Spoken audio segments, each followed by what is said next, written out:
Hey everybody, hello friend.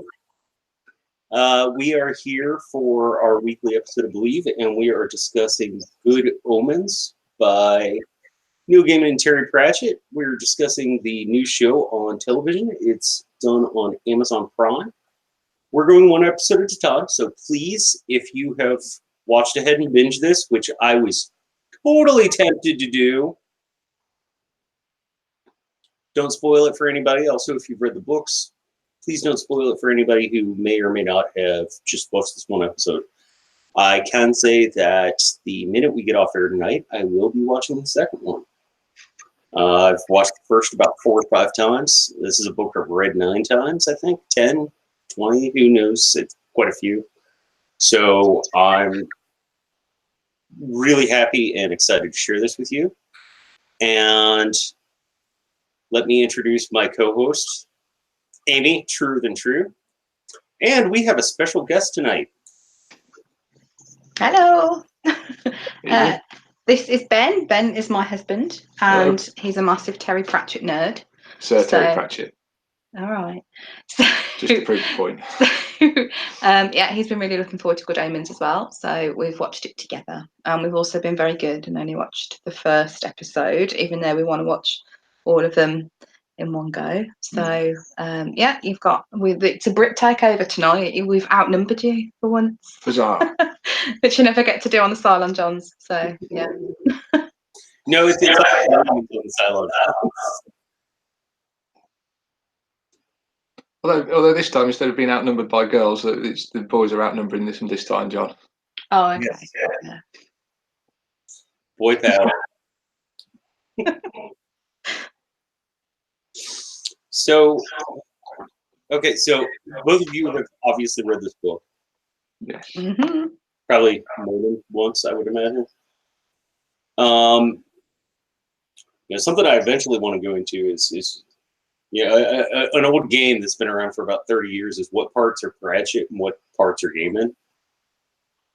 But that was very enjoyable trying to figure out. It was nice reading through the book, and you sort of read this bit and go, that's definitely a Pratchett bit, and that's a Gaiman bit. And there's some bits which you can't quite tell, or it's obviously where they've done a bit of a proper collaboration in writing a bit, and then there's some bits which are most definitely one or the other. Yeah, but a lot of it is ambiguous. It's difficult because they've got a similar sense of humour. Except where it's a footnote. I'm convinced every footnote is a Pratchett footnote because that's like his thing. Yeah, he does footnote a lot. So do I when I wrote. It's a certain character is most definitely a Pratchett one. Blame it on American education. And Brown Holler actually has a point. Yes, they did edit each other's pieces. Well, the copy of the book we've got, it actually has entries from Pratchett and Gaiman, both of them writing about the writing process of the book and explaining how they did it. So I think at the time Gaiman was in America and Pratchett was in England. So Terry would write a bit, email it to Neil, and then go to bed. And Neil would wake up, read it, edit it, send it back to Terry, and it would just carry on like that. Yeah, very, very cool. Amy, you've got a bit of an echo. I think it might be because we're both on and we're just using the laptop and not a microphone. Do you have the sound on your tablet? Because I know that's how you follow the channel. No, I've got there shouldn't be any YouTube sound coming through it. And it just pops in every once in a while. That's okay. I like to hear my voice twice.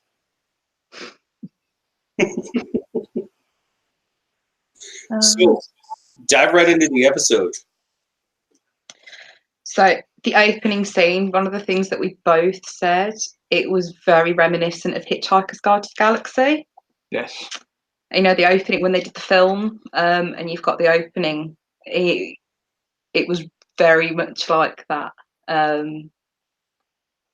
Even the way they're describing it, it's almost if they'd gone as far as saying to begin with the universe was created and this has been widely regarded as a bad move, that was all it kind of needed to be a full, not quite plagiarism, but inspiration. Yeah. But it was good because it's just that I think that bit's just reminiscent of the British humour, but also Terry Pratchett and Douglas Adams were friends in real life as well. So it's not entirely surprising that they've borrowed a bit of each other's work there. Yeah, and collaborate with artists. They influence you, like having performed music for most of my life. I know that you especially like with jazz music, you play off each other, you riff off each other. But even with other types of music, like with rock or the band I was in longest was an industrial band, and we picked up stuff from each other that kind of conglomerates and influences the way all of us worked even after we broke up. Like, yeah, there are certain things I would have never really got into, but did because of the other bandmates that I had. So I think it kind of works like that process. We should probably say hi to everybody who's here. Of course, we have Brown Holler, the one spanner who ruled them all. Which, yes, some other people do have spanners, but that's just because they're Cylons. Brown Holler's the only human. Lady Lord Dane, Fandom D Saint, thank you for stopping by. Peter Griffin, of course, always a pleasure to see you, sir. The Imagination Realm, who is on her phone on the train. Sigh. Yeah, that's never any fun. Anime Lover Nicole. Am I missing somebody? Cardinal Doomsday, hello. Good to hear from you. I believe you're in the same region as Brown Holler, aren't you? Like, you're in the future, like way in the future, like almost a day. If I'm missing anybody, Amy, call me out. I was just scrolling back to the chat. Did you say hello to Julianne? Oh, of course, Julianne89, who does all the artwork for my channel, by the way. Amazing artwork, by the way. Definitely check that out. She does all my thumbnails. And I'm sorry for not saying hi sooner, but I scroll too fast. Anime Lover Nicole's just said that I want a pink glazed cookie. If anybody really does want to try the ones that they used in the show, they're called party rings. They're like a staple British biscuit, aren't they? Any kids party you go to, there will be party rings, and they are very nice, and they do come in other colours. Any party worth going to will have party rings. Yes. Only the best children's parties have party rings, and they're very, very nice. That's the measure. Like if there are no party rings, you're just like, yeah. If there's no party rings, it's a British tradition you'll have to beat the child. Yeah.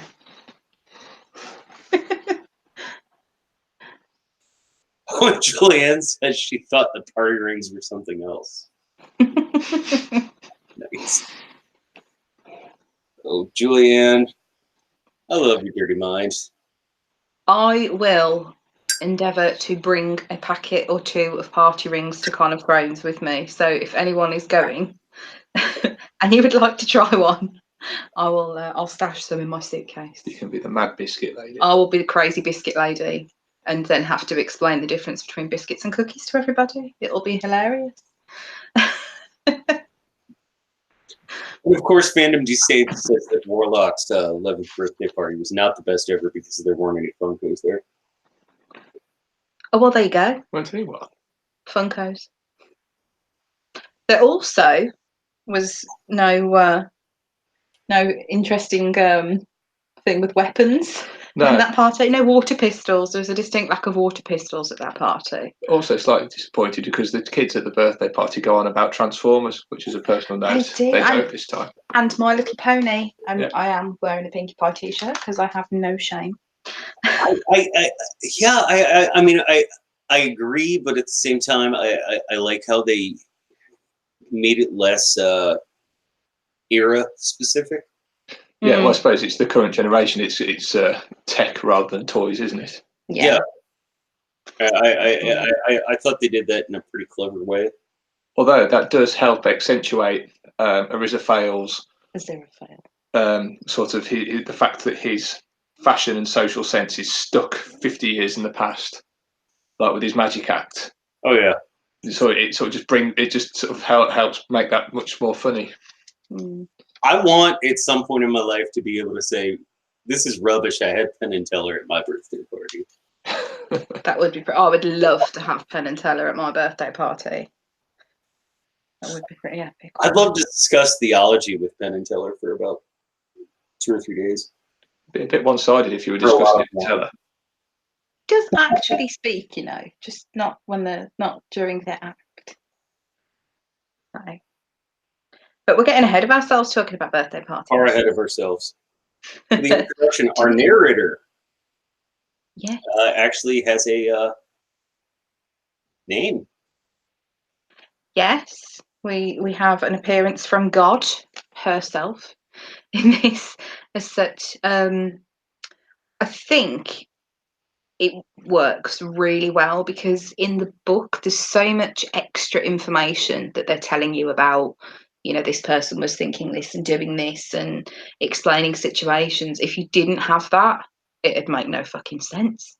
Yeah. So, but making the narrator being God as well kind of adds an extra layer to it because she knows what's going to happen anyway. So it's quite funny and it's kind of like her telling the story almost. Yeah, but any narrated character is like God because they are right in any story. And this just actually like severs the Gordian knot, straight up does it. Yeah. And that way you can work all the great narration that's in this book in. We were talking in the pre-stream about how there is like that narrator voice that how good the off stage stuff is. Yes. And how important all that is, and how much of the, like word for word, a lot of the both narrator and characters things they say are just dropped in like word for word. It's like you were saying about the voice. It's very clear and eloquent and enunciated. It's like it's sort of a very school teachery and very much in control and knowing what's happening without being overbearing. Yeah, it's school teachery. I like that. There's a couple of people in the chat saying like they didn't realise that God was the narrator. It's in the subtitles. I usually have the subtitles on Amazon, but if one of the first bits when she's talking about playing poker in the dark, she says I.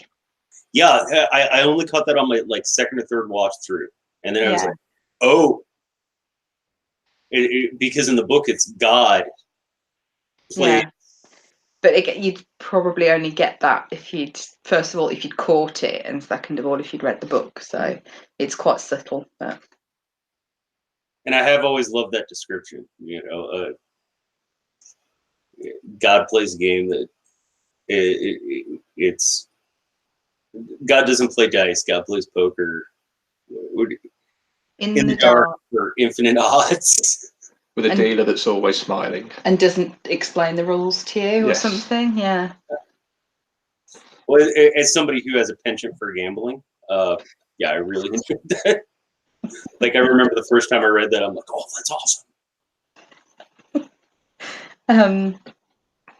The thing that I've really liked that you see in this, but you see again later on, is how they have the demons kind of appear. So when we see Crowley as Crawley, that's another thing that people might not have clicked if they haven't read the book. But in the book, he's Crawley because he crawls along the ground. That's what he calls himself. But he changes it when he's in a human form because he's not crawling anymore. But it's the way he kind of just comes out the ground like that. And then we see... later on, Hasta and Ligger do it in the graveyard. It looks so cool the way they did that because it never really mentions anything about how they sort of manifest themselves from if they're coming up, as it were. It makes sense that an angel could just fly down, but for them coming up, it was really great visually. I really liked that. Yeah, agreed. I'm glad it wasn't just like appearing in a puff of smoke or something like that. I think would have taken away from it. Plus, I love that they come up and Haster and what is the other? Liger. Or Liger. Liger. Yeah, like- I think they call him Liger in the audiobook. Like brushing the dirt off their shoulders. One thing that really confused me about that, though, why the fuck has Liger got a lizard on his head? What the hell's that all about? Yeah. And then when you see them below later on, Haster's got Haster's like got a big fucking toad. toad on his head. That was. I hope that's explained later on because that's not a book thing. I guess it might be just from coming up through the Grange.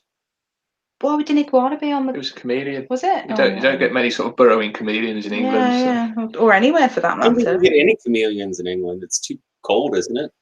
Yeah, and only in pet shops. Yeah. We don't have any fun animals like that. We don't have them naturally here either because our winters get pretty cold. Mm. Like, please, there are great things about Ohio, but if you don't like ridiculous heat or ridiculous cold, this is one of the worst parts of America to move to because we get both. What was that? Yeah, I hope they explain that in maybe one of the other episodes because that's a show only thing. There might be some amusing explanation for it. I'll be a bit disappointed if there isn't. But there's every possibility it's Gaiman embracing a bit of traditional English humour, and it's there just to baffle the shit out of everyone. That is also a very distinct possibility. I love Aziraphale and Crowley's first meeting when they're sort of standing on the walls and watching, and their conversation is very much like it is in the books. Well, it's pretty much word for word in the book, I think. Yeah, there's literally just a few little bits that are different. But one of the things you pointed out, like, how does Crowley know what a lead balloon is, or a balloon, or lead? And that's the book too, isn't it? It is. Yeah.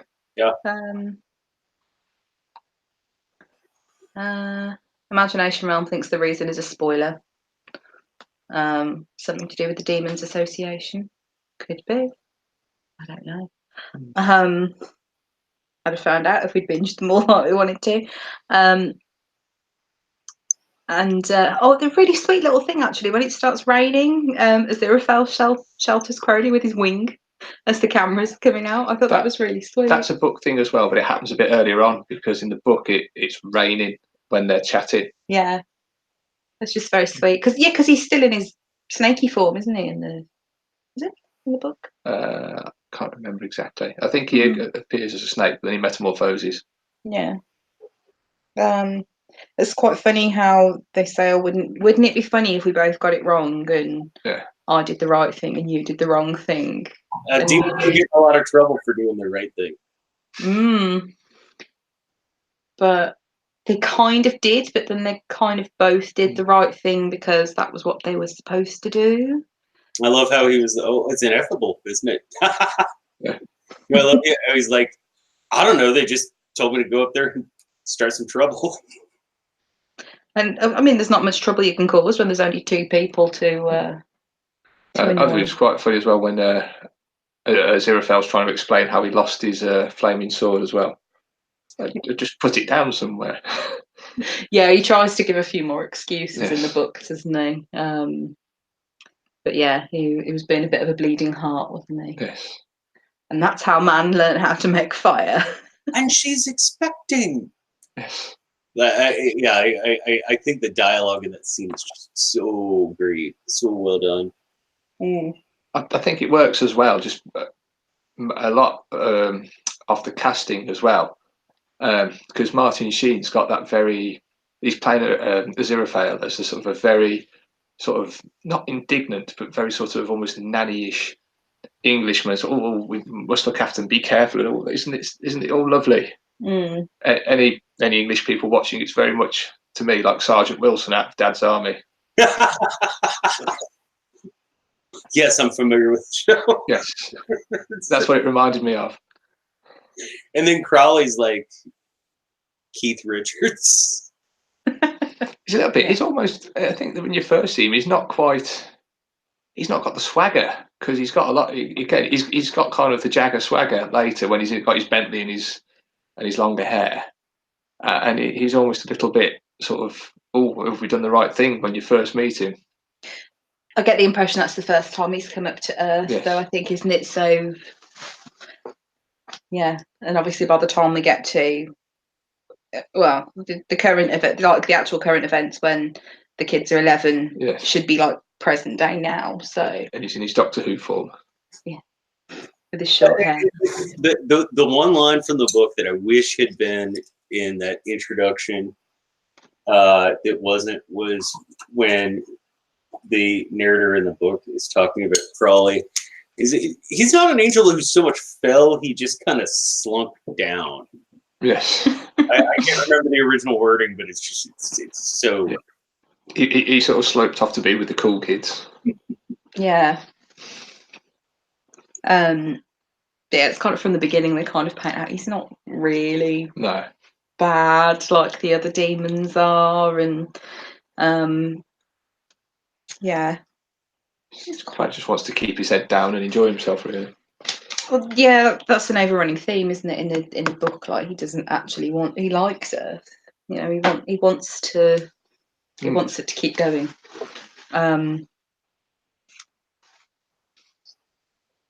So, the titles. We haven't discussed the titles because they were like wrapped up in the Yes. the first bit. The titles were really good, like showing them going along sort of. I thought the titles had a hint of Terry Gilliam about them, the way it's animated.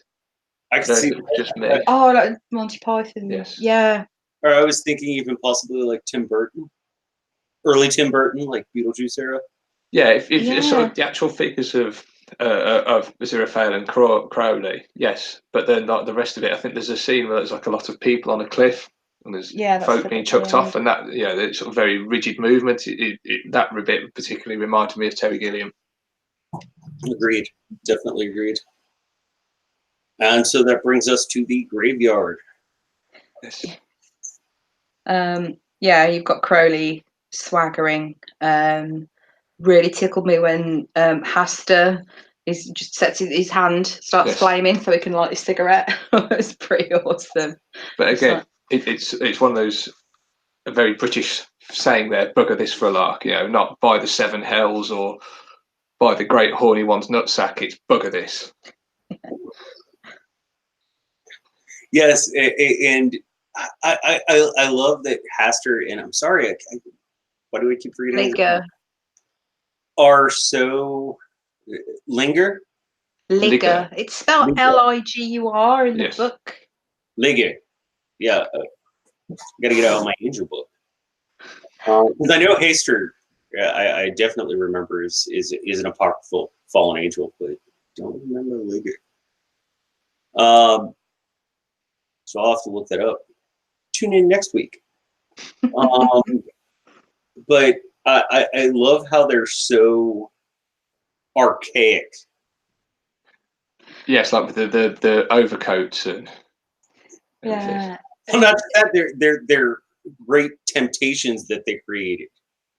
Yes. Yeah, like... I tempted a priest, I tempted a politician, and they just don't get it. Like Crowley's like, you'll love this, and they don't love it, but oh my gosh, like that probably caused so much more evil.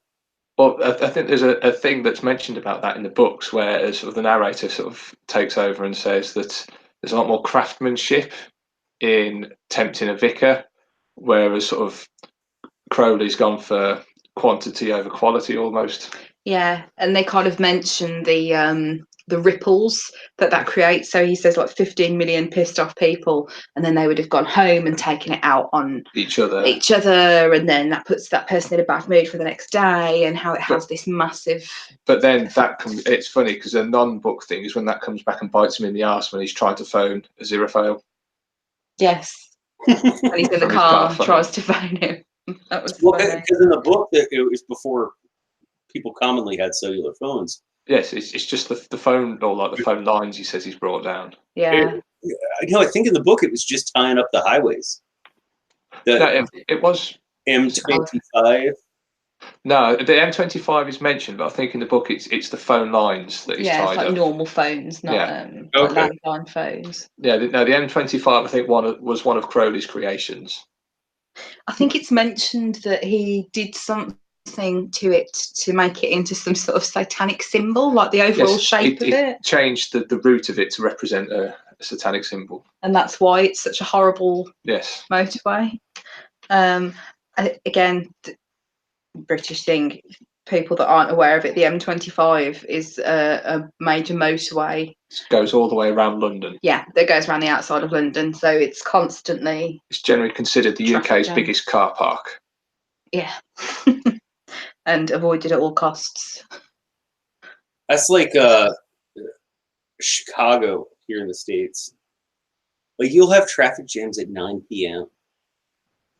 That is, but yeah, that's kind of what the M25 is supposed to be like. What the hell is like? How is this happening? It's I think with the M25 as well is because it circumnavigates London. All the people in London are trying to use it to get out, and all the people out of London are trying to use it to get in. Yeah. So it's or people that are passing through are using it to try and avoid London altogether. But yeah, it's mentioned a few times in the books as well. Actually, and that comes back to bite him in the arse at one point later on. That's a bit spoilery. So, I love how they used the same exact text for lurking. Yes. Oh yeah, like the seasoned lurkers. With one last bit of lurking before dawn. Had enough energy for one last lurking before dawn. It's brilliant. And the line about when he says "ciao" when he's going, and they say it's Italian for food. It's Italian. I think it means food. It's brilliant. I can't remember if it was in the book, but when he's kind of the sort of beginning at what he's got to do and saying how good it is, and he's kind of repeating the words back to them, and he sort of goes, "Oh, glorious tool." It sounds like an insult. Referring to someone as a tool is an insult here. So if you called someone a glorious tool, I actually wrote that down. Yeah, I thought the wordplay there was so well done. And then you have the opposite side. You have Gabriel. Yes. Who is now talking to Azraphale. Yes. Like a nice haster. Yes. Like he's just so dead set. He's very, very pleasant, but he also seems very, very condescending as well, doesn't he? Yeah, I think he's kind of self-important a little bit. Yes. Isn't he? Well, he's Gabriel, isn't he? So. Yeah. I mean, he did announce the birth of Christ and the birth of John the Baptist, and he talked to Daniel about his dreams. So, I mean, his pretentiousness is kind of backed up, but I guess if you don't know all his stories, though, it's doesn't kind of come across that way. But yeah, I liked that thing because it's not in the book, and it's Oh, I do not sully my temple with these gross whatever it is. Yeah, I can't remember what that line is, but it was very good. Something about it being cooked or I think he's just doesn't eat anything. It doesn't because the angels don't have to eat. He says, "Why do you do this?" And Aziraphale saying, "Well, I have to blend in." Yes, because it's sushi. Like, why wouldn't I? It's freaking delicious. Aziraphale is such a foodie. It's like practically his reason for being. I mean, it's referenced a lot in this episode as well. In the books, like he loves food. And he's quite frequently referred to as plump. Plump hands and all the rest of it. Yeah. Julianne added on in the chat. She said he doesn't sully his celestial temple. That's the one. That's what he referred to his body as. That's pretty awesome. Yeah, wish I felt like my body was a celestial temple. It's a lovely temple, darling. Thank you. The sushi. I think the sushi's mentioned.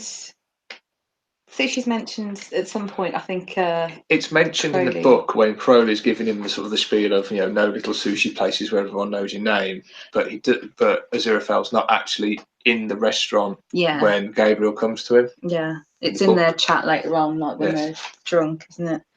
Now, one thing I want to go into. This is a theology nerd. Gabriel, of the 3 mentioned angels in the Bible, is never mentioned to have wings.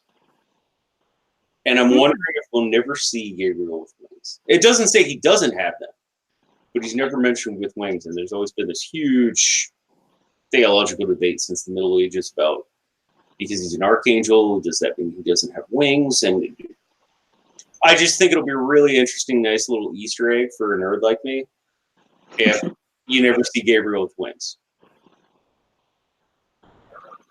But then again, so far, apart from in the Eden scene, we've not seen Aziraphale with wings either. Although we know he has them, maybe Gabriel is just keeping them concealed at the minute to not arouse suspicion. Oh, no, like I said, this is a theological debate that's been going on for about 800 years now. Bron Hollis just said, now you've got me thinking about murder mysteries again.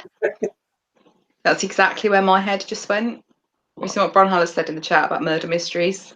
Oh, yeah. Well, I love Angel with no wings. Basically the same story in some ways last week, and it was so like grim and dark. And this is so not. Or well, we were talking about the beginning scene. Yeah, we were talking about the Act 1. Now this is the Act 3, but it's the same universe.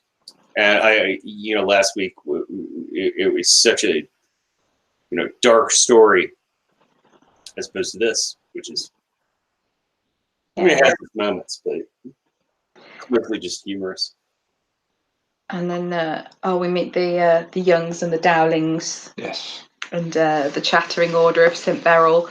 If anybody was avoiding the trailers, because I know you do, there was a fantastic trailer that they put out for the show a few weeks ago that has the nuns of the Chattering Order singing a song About the Antichrist. About the newborn baby smell. And it is fucking hilarious. Featuring a cameo by Neil Gaiman as well. Yeah, Neil Gaiman pops up in it at one point. There's no show or book spoilers or anything in there. It's just very, very funny. And I will check that out right after this. It's hysterical. It really kind of captures the comedy, I think, of the story overall. Hey, the Chattering Order of St. Beryl, I think it's just, I thought since the first time I read the book, it's such a brilliant affectation.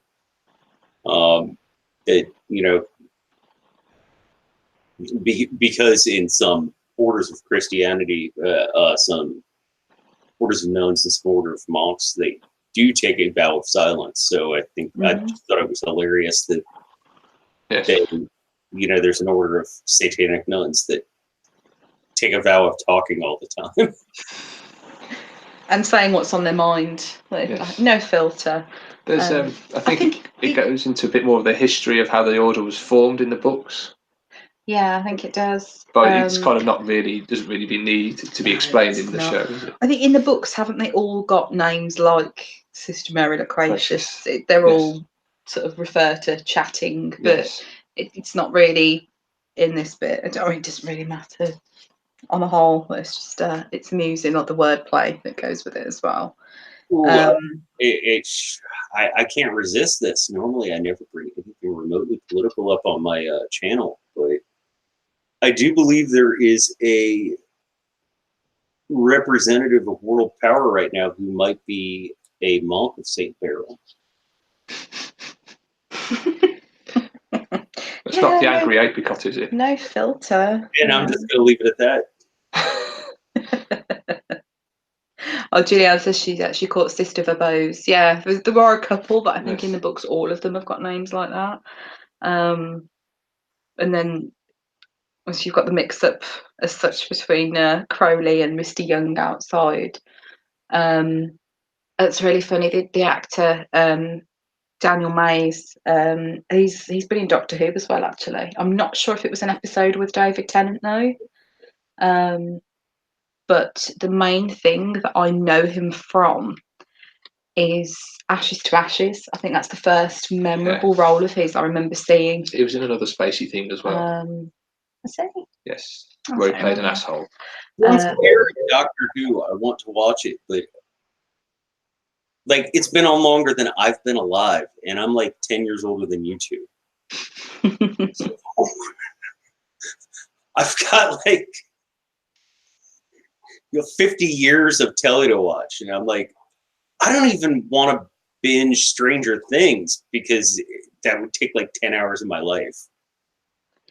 It's worth it though. Stranger Things, very much worth it. What I've heard, by the way, Kenzie, our fellow Cylon, has her new chapter and episode club. It starts tonight, and she's going to be discussing Stranger Things, which is pretty cool. Has she not done episode 1 already?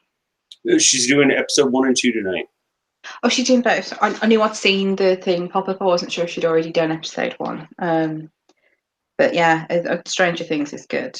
But yeah, Daniel Mays, his character in Ashes to Ashes is just so completely opposite the character in this. Yeah, but it's quite funny though, because in Ashes to Ashes he's supposed to be some sort of demon or a devil. Yeah, he is. And yeah, it's really good. I mean, I don't want to go into some spoilers for that in case nobody's watched it, but in Ashes to Ashes he's thoroughly unpleasant. Yeah, and quite scary.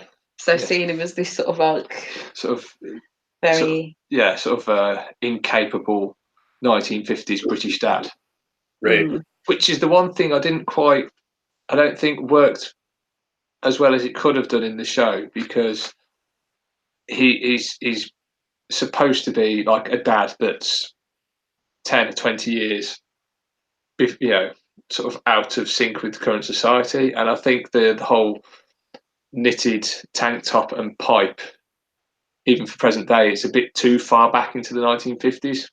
Yeah, he's in the book wearing like a dead t-shirt. Yeah. What? He's like in the book. Like a dead t-shirt and some jeans. Yeah, he should have had maybe something like a Rolling Stones t-shirt or something. Yeah, something just. Oh, no.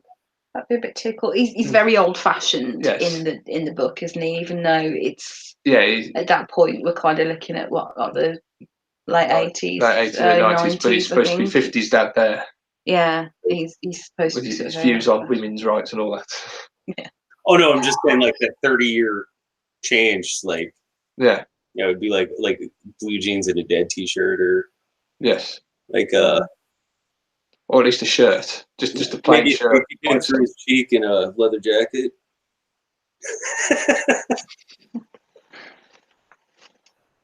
Just a nice manly cardigan. Yes. But I like how he plays, even though the actor kind of has a certain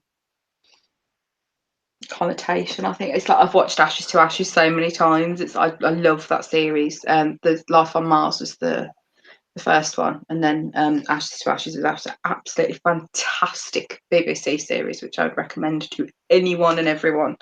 But because I've seen him in that so much, it's such a different character. And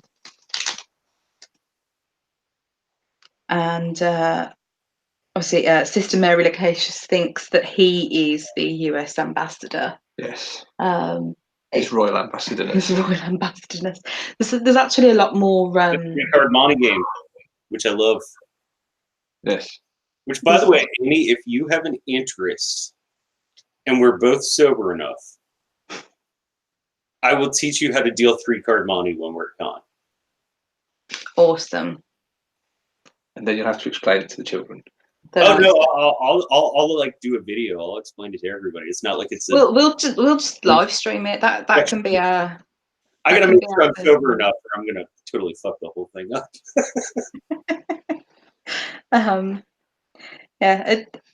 It's in the book. I think there's a lot more of a conversation between them, where she's kind of saying all these things that relate to him.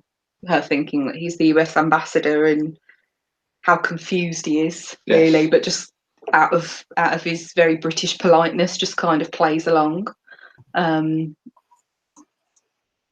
kind of just goes along with it. He just thinks she's a bit weird because she just is, and you don't question a nun. It's not the devil. I love that they kept the little hoofy woofies in there. Yes. Hoofy woofies, Hoofy woofykins. Oh, that yeah, I No, really we can like that. tell.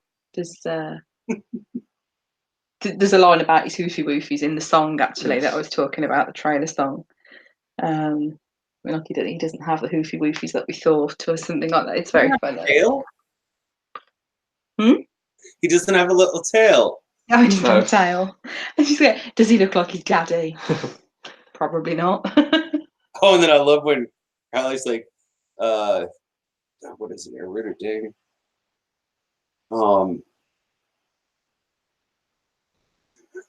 Do you think he'll remember me? Pray that he doesn't. Yes. Because obviously all newborns remember that kind of stuff. Maybe the Antichrist has a particularly good memory for faces. Maybe he does. Well, they do remember stuff at the end. Yeah. Let's not go there. Book spoiler. Possibly show spoiler, but definitely book spoiler. And I do have to say anyone who gets into tarot card reading or anything along those lines or symbology, the 3 cards that they show during the 3-card money game are the Ace of Spades, the Jack of Clubs, and the King of Hearts. None of which, generally in 3-card money, you chase the Queen of Diamonds. But all of those are It's called Chase the Lady, isn't it, as well? Yeah. Find the lady. Yeah. The Ace of Spades represents death.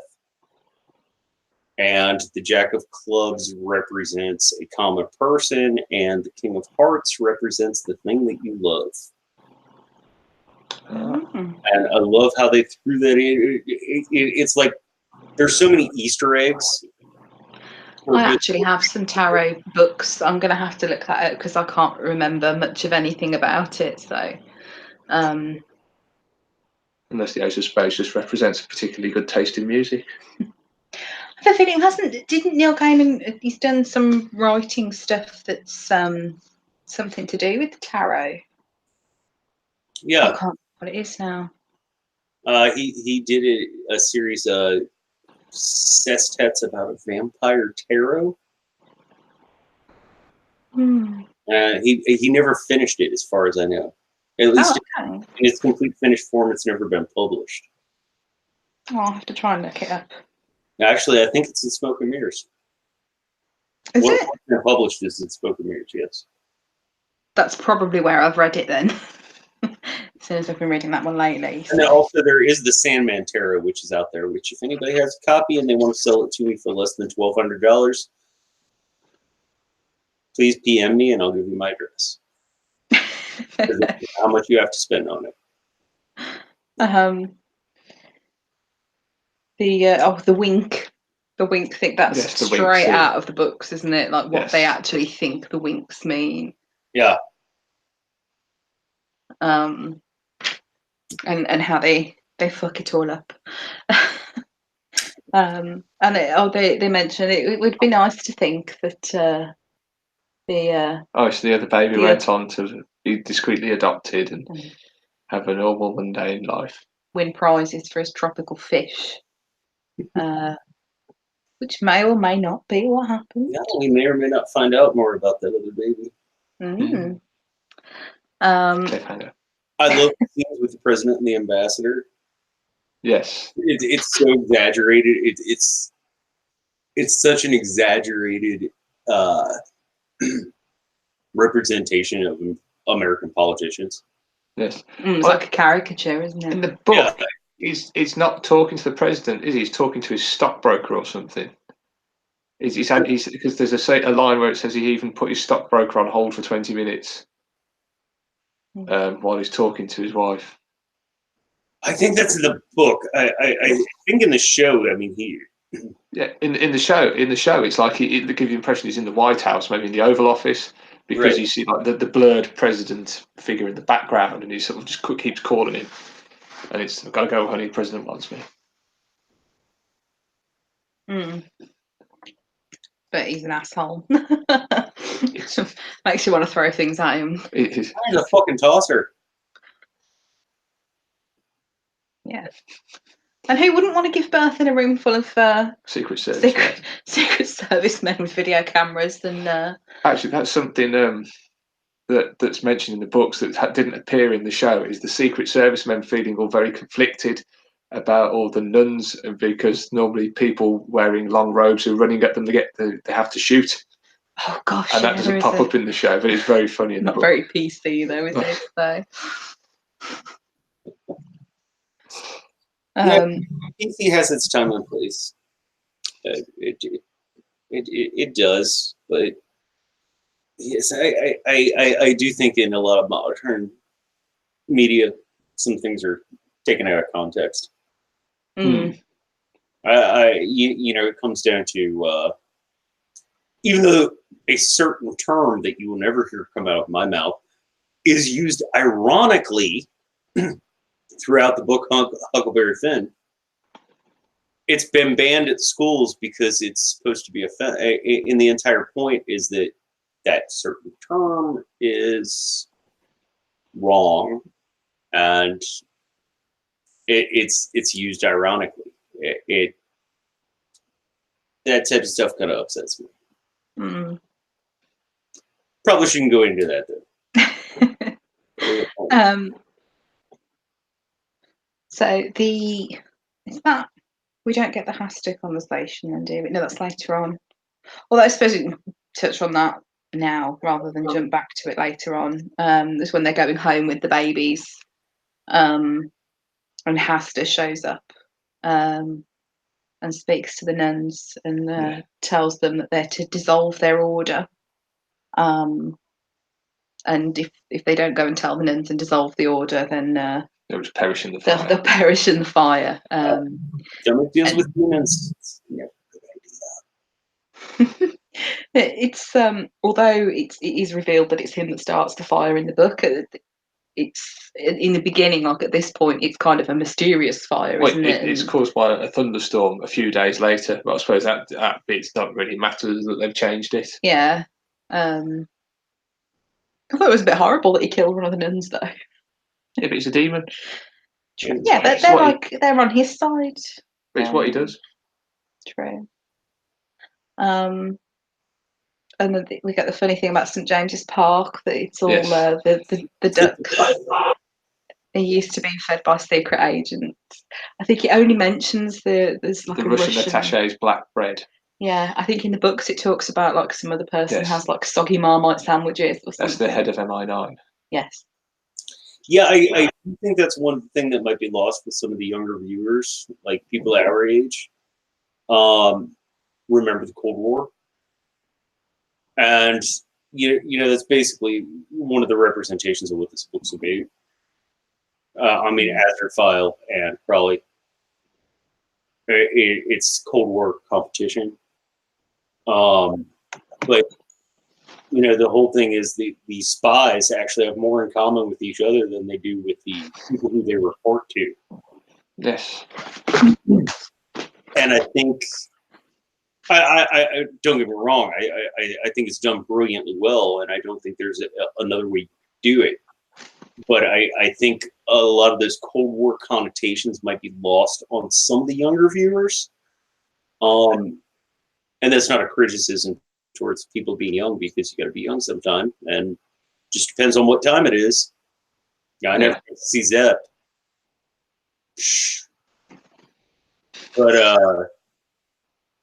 it's one of those things that I think they've pulled across well, but like I wonder if that joke about the spies feeding the ducks might be a lot more funny to people our age than it is to people like my son's age. I suppose they try to get a bit of humour, because if there's going to be spies, you almost traditionally a spy in things like this is Russian or something like that. I don't know if they're trying to pull on that kind of factor, because it seems to be something that pops up in comedies quite a lot. Is there's always seems to be an obligatory Russian spy or something like that. Right.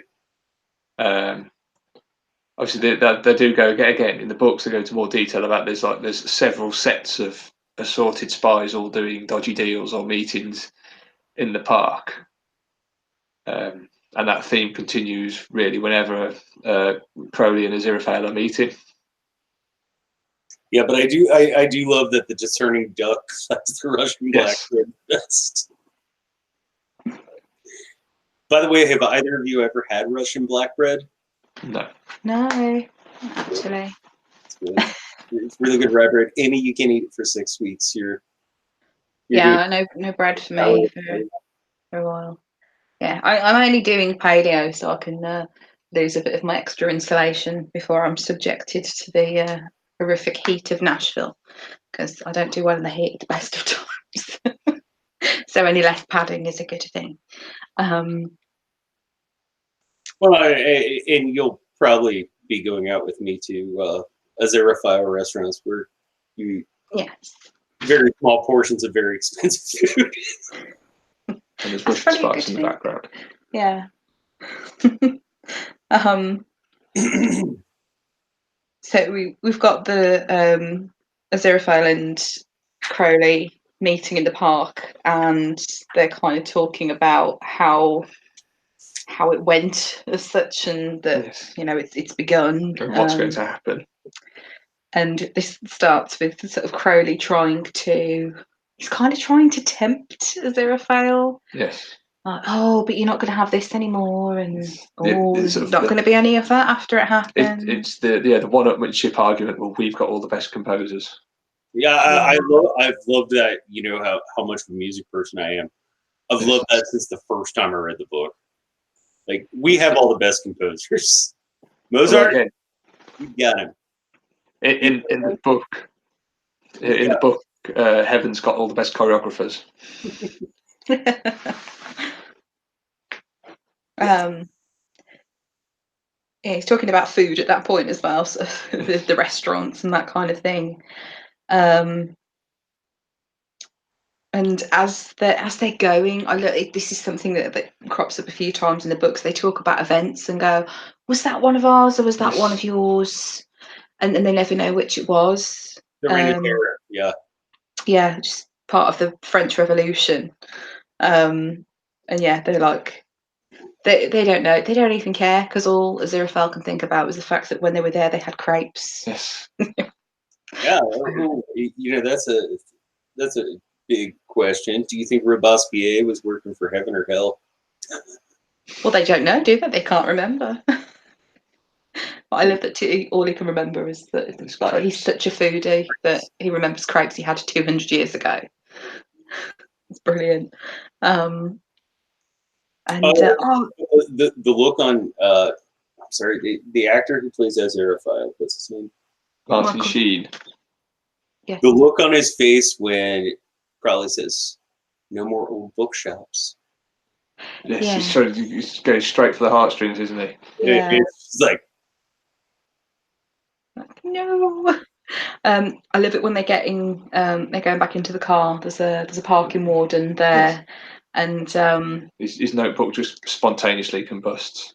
Yeah, and it's a shame they didn't explain that ever so slightly, because in the book that was Aziraphale that made the notebook blow up. Yes. It wasn't Crowley. And it's really funny. It's just one of those little things that shows how, although Aziraphale kind of comes across as, he can't possibly do anything bad or wrong or He likes to have a little dabble. Except maybe, the odd little blowing stuff up. It's good as part of his character. It's kind of a shame that they didn't say that it was him. But traffic wardens are obviously a creation of hell, so really he's just thwarting the wilds. That is true. I'm not sure if it's such a thing for you guys, but like traffic wardens are figure of hate over here. Yeah, everyone. I am actually the only person whom I know who conflicted a parking ticket and won. Because there was a sign that had been, this was years ago when I was early 20s, but there had been a sign that said no parking like X to X hours. And this was right after everybody started having a cell phone. And it had the time mark on the camera. And I came out and I found the ticket on my car, and I got a picture with the sign and the time mark and my car. And that ticket had been written 3 minutes before I had to move my car. Ah. And so, like, I was like, yeah, it's $60. I mean, big effing deal, right? But it's the principle. It's the principle, right? Because I'm such a principled person. And I showed up at court and I waited, and we're talking like common pleas court, which means like I sat for like 2.5 hours. I'm keeping my $60. Bugger these assholes. And so, like, yeah, I sat there for like 3 hours waiting because my last name starts with P, and they go alphabetically. Mm-hmm. And so I'm like sitting here, and I show the judge the photo, and she's like, "Oh, dismissed." Yes, kept my money. Fuck you, traffic cop. Oh, is it actually like enforced by police then? It is. I mean, it's not here. They're employed by like the council, I think, aren't they? Yeah. But yeah, basically everyone hates traffic wardens. If you want to break traffic laws here, all you do is park wherever the fuck you want in the rain. Because they're so lazy. They don't want to have to get out of the car if it's raining. No, they just roll around in their cars for like 8 hours and our tax dollars pay for it. And so, you know what? Like, park in front of a fire hydrant in front of a hospital, and you'll be fine. They're not going to write you a ticket. They don't want to get out of their car. I love them going into the bookshop as well. When he says, "Get thee behind me, foul fiend!" Oh, after you. After you. That was brilliant. He's kind of gone all this sort of. He goes all sort of vitriolic, angelic, and then sort of then so terribly British. Yeah, and then reverts to his normal self. And with them getting drunk, getting drunk to get that conversation straight out of the book. I love how they've got the music out of tune. I don't know anything about that. I don't care what photos you've seen from Ice and Fire Con. I know nothing about being intoxicated.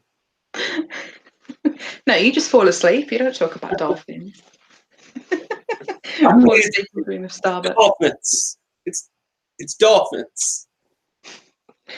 Brain size. Like Brain City. And gorillas. The Kraken. It goes a bit. Actually, when he mentions the Kraken, did you notice he goes a little bit Welsh at that point because he is a Welsh actor, and the accent kind of comes through just a little bit there, but it's kind of funny because if people that I have a Welsh friend and he sounds like he's from London most of the time, except when he's been drinking. When he's been drinking, he gets very, very Welsh. And I like how he plays a drunk so well that he even starts to revert to his native accent.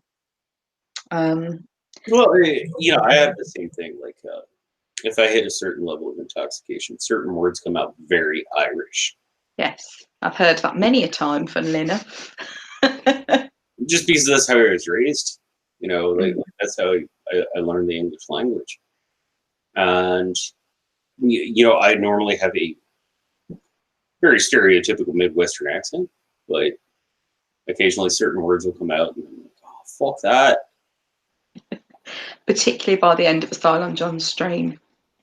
It all gets very Irish then. I've been pretty well behaved lately.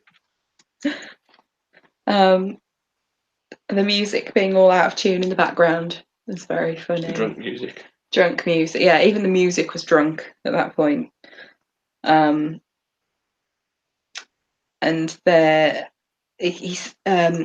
Crowley's still trying to have all these little digs at Aziraphale. Convince Aziraphale to enjoy him, yes.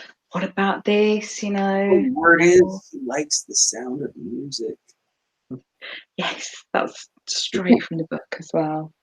And they come up with their plan of how they can kind of get away with influencing It's your job to thwart all the wiles, isn't it? Yes.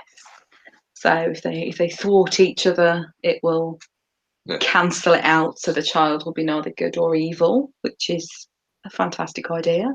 And they're both kind of doing what they're supposed to do, but not really. But yes, but again, that brings back it sort of enhances Aziraphale's sense of everything's 50 years previous in his sort of West Country smock and the sort of the necktie and the hat and the hello young sir. he looks like a farmer, doesn't he? Not a gardener.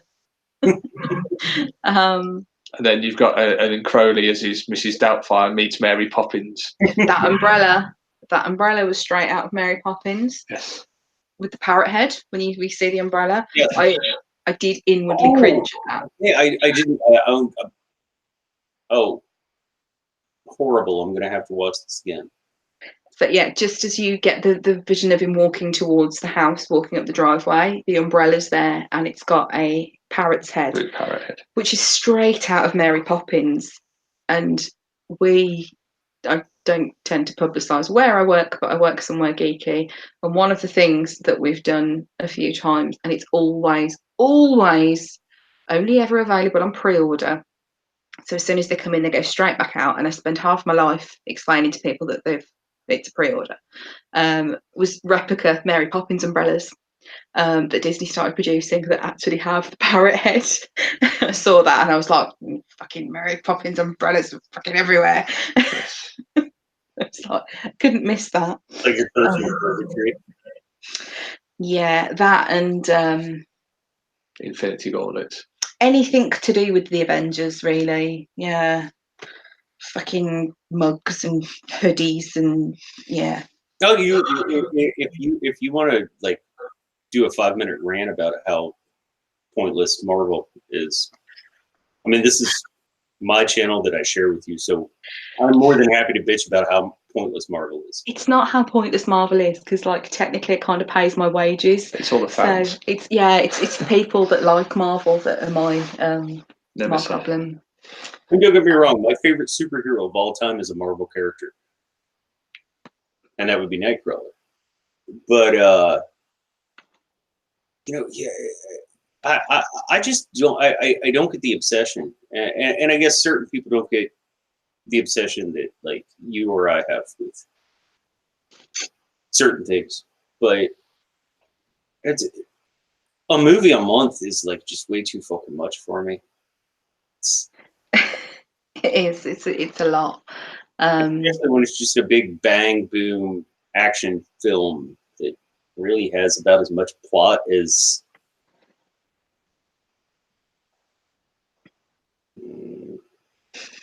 I'm trying to clean up my language. I'm trying not to burp. Yeah, I think it's the hype that bothers me with them, because bloody merchandise for Endgame that we were doing, which was a pre-order, and says it's pre-order on the website and in the description of the thing and on the email that people get when they've placed an order, and that it's not going to ship until this date. And I had weeks of people, why haven't I got this yet? Why hasn't this arrived yet? And it was hoodies, and people are like, well, I wanted to wear it to the premiere. And you're kind of sitting there going, no, because you're not going to the premiere, are you? You're going to opening night, not the actual movie premiere. If you were going to the premiere, we'd probably see if we could get you on before the pre-order. But yeah, you're not going to the premiere. We're talking about cross-dressing demons. We are talking about cross-dressing demons. Yes. Singing the hellish nursery rhymes to, or the lullaby to lull little boy off to sleep. David Tennant has actually got quite a good singing voice. Yes. And I'm not sure how many people are aware that that's his native accent as well. He is actually Scottish. Yes. I genuinely don't know if that is widely known or not, but yeah, that's his native accent. It's not like it's not a particularly broad Scottish accent. It's quite soft. It's the gentle one, not like the Glaswegian CU Jimmy.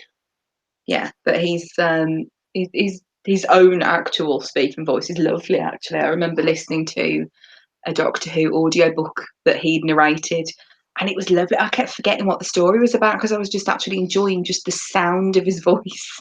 I wasn't paying any attention to the words. No, it's funny though because you're talking about singing, and we were talking about like accents and certain states of mind and things like that. My Irish comes out when I sing, no matter how fucking sober I am. Like, it comes out. Like I sound, I sound like one of the four harps. Like I can't even help it. Like I want to.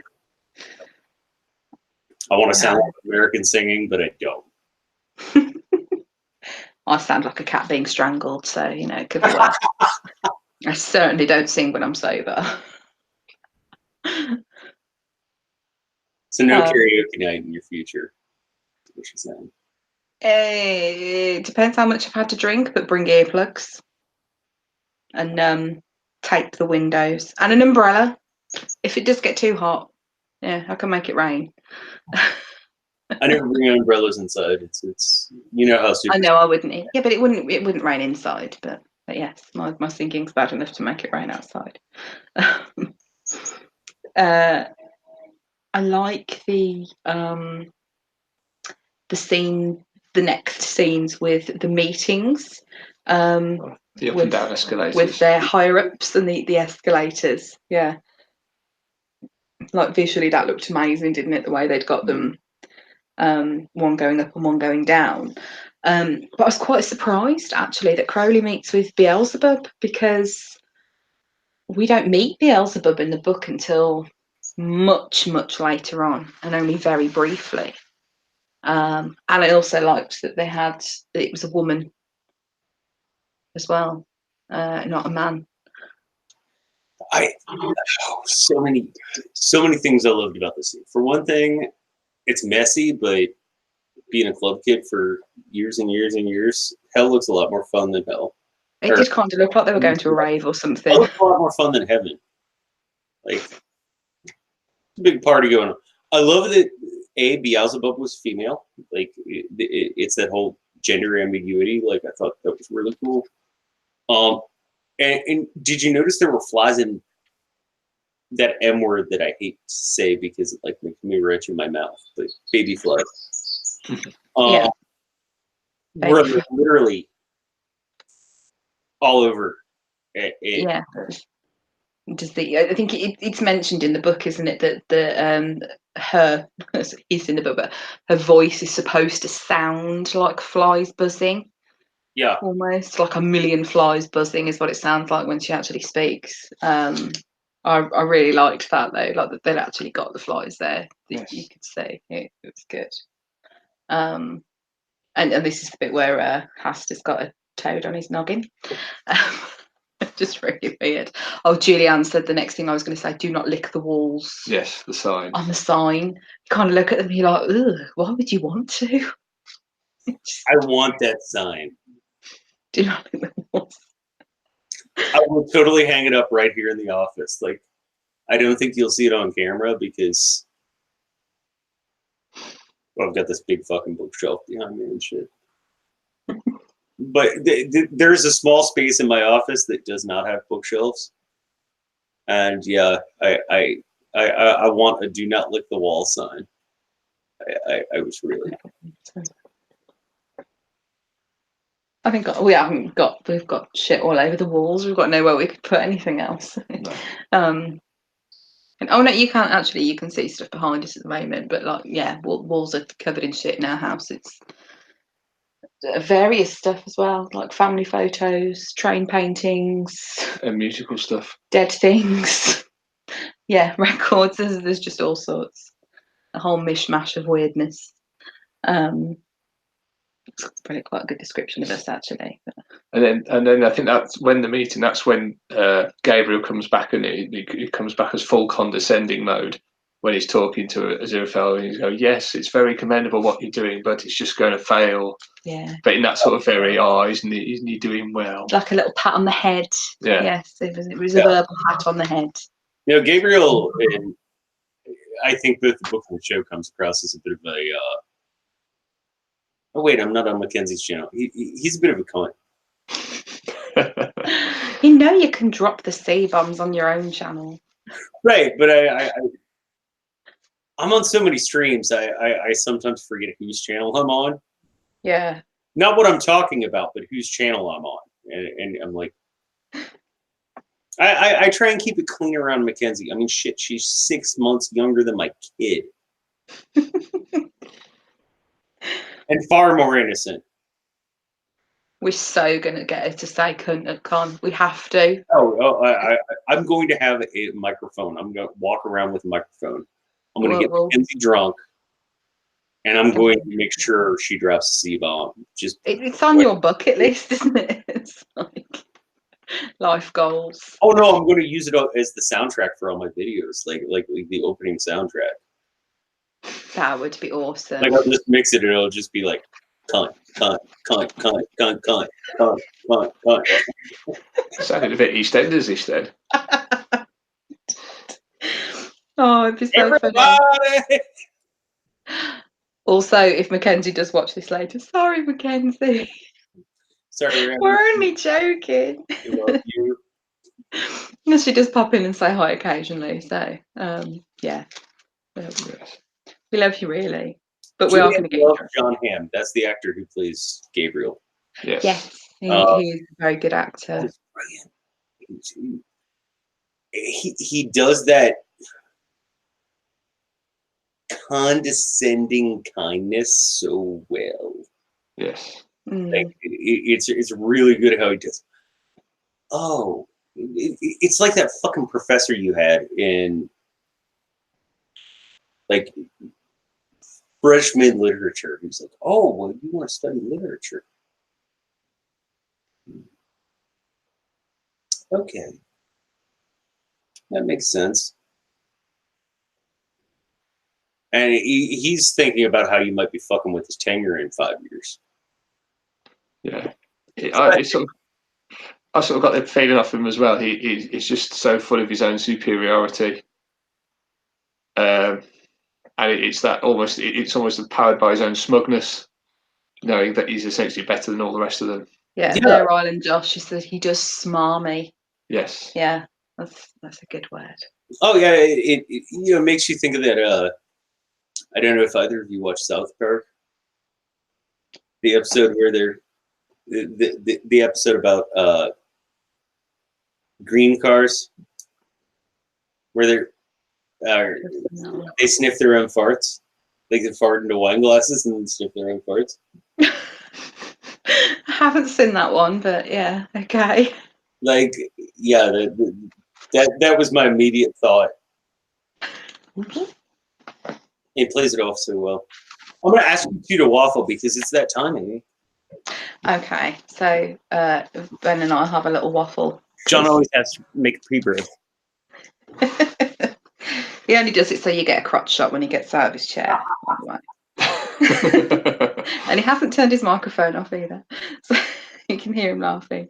So after they've met with their assorted gaffers, superiors, yes, they meet up with each other on the bus. On the bus. On the top deck of a bus, which is a very British thing. If you want to do something secret, you go on the top deck. Yeah, and then everyone knows you're up to something. Yes.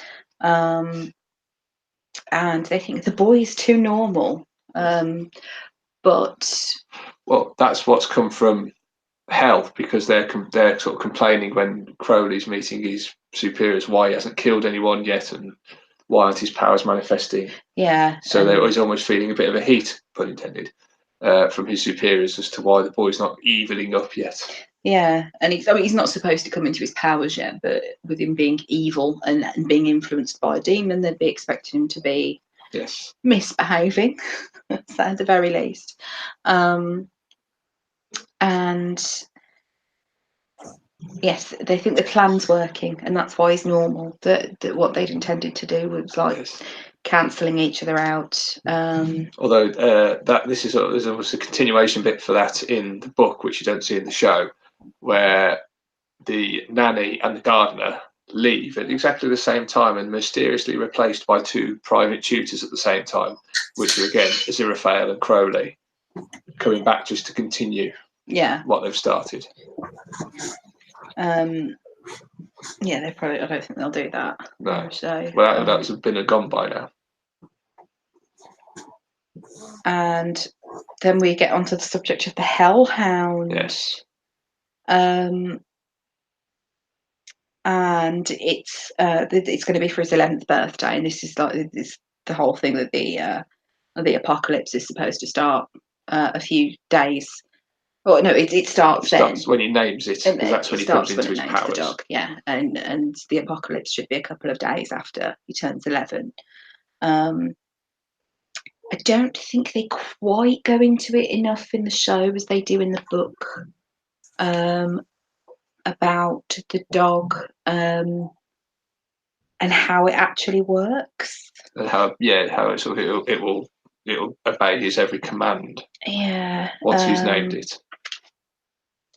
Yeah. We have transform the dog though. Yeah, that's what I mean. Like they don't. I don't feel like they go into that as much as they could have done. So we've got like the party scene first. Yeah, it's always that thing when like you're watching something that was transferred from one media to the other, and you are familiar with the original media, and then you watch it on the other media, and you're like, "Oh yeah, this totally makes sense." But you wonder if someone who's never seen it, would quite get would quite get it. Yeah, like the nuance of it, because I mean, you get a bit of the exposition from Hasta and Liger when they sort of feed it and then they release it. They sort of say, yes, it will obey his every whim. It will, that'll be his. Does anybody remember the name of the demon who they fed to it? It was like Dumb Tom or. Oh, I didn't hear them mention a name. It was probably in the credits, I imagine. No, they gave it a name. They were like it was like or Simple Tom, I think it might have been. Unless they called him Simpleton. Okay. I didn't pick up a name to be honest. I thought it was just like some unlucky passerby. Yeah. I'm an obsessive watcher. I thought there was a name that was mentioned. I don't want here in America, at least for me, on Amazon, we don't get the subtitles. I do have a thing where I can click on the actors if I want to, though. Yeah, I get that. I try and avoid that, though. I think I've said that before because I watch Battlestar on it. I don't do it because I don't want to spoil anything for myself. But I actually can't get subtitles for Battlestar for some reason. The one thing, about the Hellhound scene when they're still in the underworld is that Liger has almost become a bit of a henchman, like a sidekick in that point. Yeah. You get the impression that just the way he's talking, because when he's in the graveyard, he's kind of very sort of certain and definite in what he's saying. And then later on, when they're looking through the door at the Hellhound, Hasta's the one sort of giving the whys and the hows, and Liger's almost got the one-liners. He stood behind at the back going, he's just kind of the muscle rather than any sort of brain. Well, it comes across that way in the books too. I mean, that's why certain things happen. I suppose it's the way you read it in your book is it's your own imagination, and then when it's brought forward in like a visual media, and it's obviously then it's the director's interpretation. And what I was saying about the dog in the book, you reading what the dog's thinking as it's trying to find its master, and that's how you kind of learn this stuff. And the whole point of him naming the dog is that is what is going to give the dog its purpose and mold it and shape it and stuff. So the idea is that perhaps how it looks at the moment is not necessarily how it's going to stay, because how he feels he wants it to be is how it will be. Yes. So when he's saying, well, I'll call it dog. I want a little dog. It'll be little, and it's going to be, I think he calls it a pedigree mongrel. Yes. In the book. and yeah, it's gonna, it's gonna be little, and it'll have, one ear sticks up and one flops down, and Yes. it'll jump up because it's excited, and these kind of things. And the whole reason that the whole thing of him calling it dog rather than killer means that it will that's going to shape its personality. So it's got no choice. All it's going to be is a normal dog, essentially, and it can't help itself. And you go into the dog's mind a few times where it's like the dog can almost feel its its hellish nature slipping away, and it's enjoying itself being a dog. Yeah, that's my paper that I wrote on paradigmatic reality. It actually kind of figures into that. It gets kind of philosophical and theological, but no. I mean, that's what we're talking about here is paradigmatic reality. Like Adam, this is the dog that he thinks of, and he's like, "I'm going to get a dog on my birthday," and it's not some big, great fucking hellhound. And when he names it, he just names it dog. That's simple. And it turns from this like huge destructive beast into this little, what is it, like a beagle something mix? It's a terrier. I don't think it is. It looks like a cross. It looks like a Jack Russell crossed with something, but it's definitely a terrier. Fucking vicious. Yes, they are. And so for a long time in my youth, I dated a girl who was a dressage performer, and you'd go to all these contests, and you have these people who do dressage, and they can afford all these, purebred. And you would have a terrier, like a Yorkshire Terrier or a Boston Terrier, and it'd be with like these other purebreds, but we're talking like Shepherds and Dobermans and stuff like that. And just because they're such bossy little cunts, like you just carry like leading the pack. Absolutely. Small dog syndrome. It is small dog syndrome. Yeah, but those small dogs are Napoleon small dogs. They aren't. Yeah, I mean they're not all like it, but it's a very common trait of certain breeds. My dad has a Jack Russell Chihuahua cross, which basically has all the worst. He's a hellhound in a terrier body. He basically has all the worst characteristics of both breeds put together in one. Whereas he's got a pure Jack Russell who's absolutely lovely and doesn't behave even remotely like a stereotypical Jack Russell. But he's also got a greyhound, and this tiny little fucking Chihuahua tries to boss about the greyhound, even though she's like 5 times taller than him.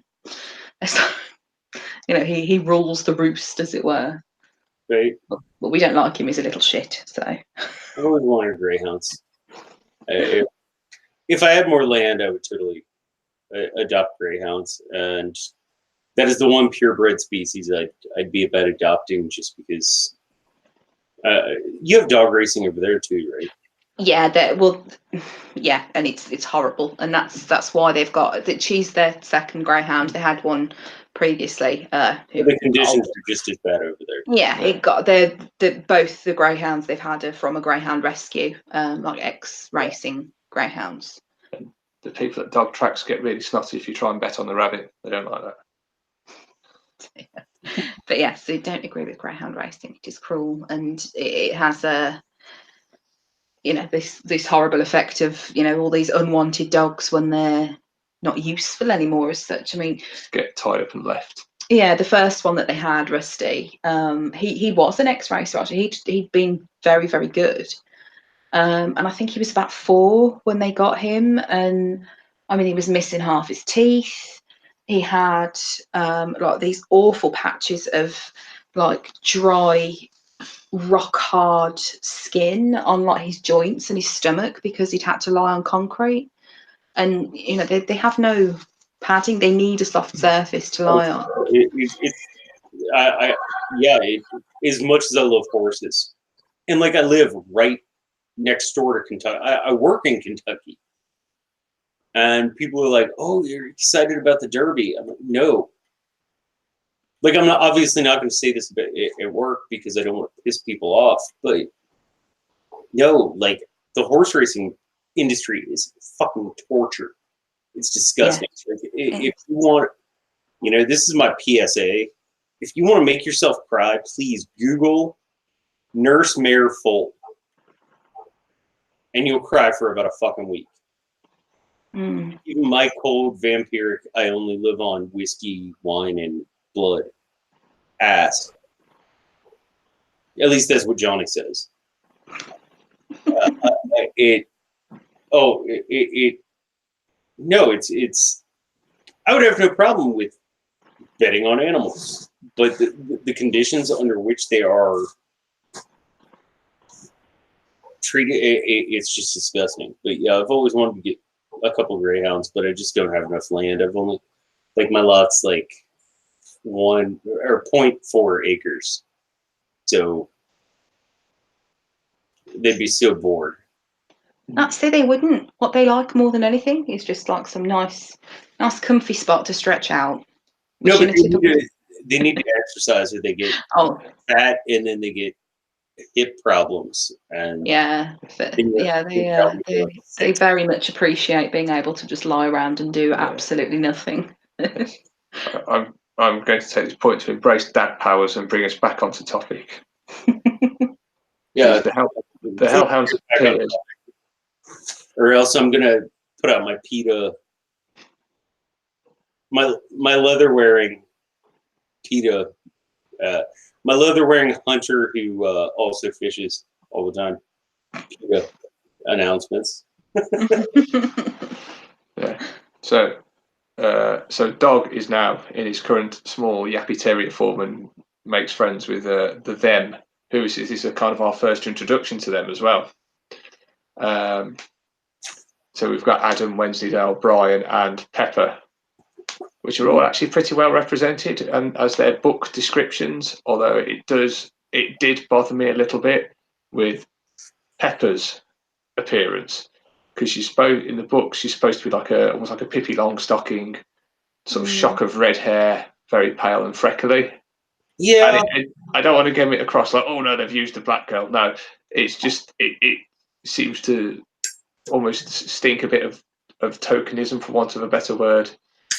Yeah, I think she gets the attitude right, though. The attitude's right, but I felt it came across actually as very Hermione Granger's smarminess, rather than feisty.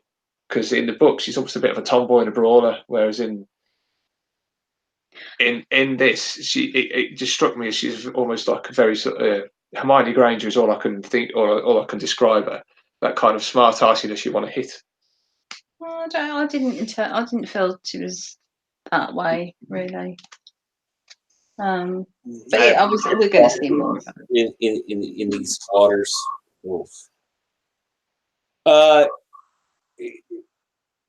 Her physical depiction didn't bother me. The thing that bothered me was, as you said, it comes across as more confrontational. Like, I love when I loved when she was talking about her bike. Yeah, that's sexist. Like, I wanted a razor bike. With like 12 gears, and a razor saddle. All this in it. They got me a girl bike. Like, I loved that scene, but then in the other scene when that for me, like I haven't I bear issue with kids saying things like that's sexist. Yeah, because to me that just perpetuates that. Yeah, I mean, I think Pepper is. I get the impression from the book she's supposed to be feisty and not anti-establishment, but equal rights, because her mum is like, because her mum's written about and described, and she's supposed to be sort of like a hippie who lives in a commune when she obviously has Pepper potentially, and her actual name is it Pippin Galadriel Moonbeam or something like that. But Pepper's trying to move herself away from the almost like the drippy hippie girly whirliness. That's why she's almost like a bit of a brawler. Which reflects on the story that we were talking about last week. Women named Tinkerbell named their daughter Susan. Oh yes. Yeah, I think I kind of get that with the way she's come across. It could be interpreted slightly more that she's more of a feminist than a tomboy. Yes. It's too mature. The way she's like, oh well, that's sexist. Yeah, it's. Thing is though, it's. If you look at it, it's very much a present day 11-year-old attitude, whereas back then it would almost be a bit more childish. Yeah, she's too mature the way she comes across. I get what you mean. No, I'm sure. Correct. Her saying that sexism is straight out of the book. Yes. It's not the phrase. It's the delivery. It's the delivery. The way she says it is like. It's the attitude. Well, that's sexist. The way it comes across in the book, as I read it, is like when she says that, oh, that's sexism, is that she's parroting it and she doesn't really know what it means. It just means something when boys. Boys are saying girls should be girls. Yeah, and that's that. Whereas the way it's delivered in the show is like. She has a much more grown-up understanding of what sexism is and what it means. It's like it's going to be followed up with, you'll be hearing from my lawyer. Well, no, but just it gives the impression that it's from a more mature feminist type angle than a child angle of, well, it's not fair. Yeah. Because that's what it should be like, it should be more childish of not wanting to be a girl. The entire purpose of them is their childlike thoughts. Yeah. And I won't go beyond that. That to me is too much of a spoiler. But I mean, the one thing that sort of relating to that a bit is one of the lines Pepper says. Obviously, there's in the book there's words that are spelled wrong, so that they're mispronounced. As a child would maybe be trying to copy something and parrot it, and then when Pepper says it, because she said, I can't remember exactly what the line is, but she says the word wrong, but because the way, like you said, the way it's delivered in almost like a very sort of almost like an educated way, it didn't quite sit properly. Right. And it's not taking away at all. I mean, I think this is an amazing cinematic interpretation of this book. Yeah. And it's been years in the making as well, hasn't it? It's and you're talking about something that was supposed to be current 30 years ago that now is supposed to be current. I mean, we're not talking about Dune. That's like 5 fucking million years in the future.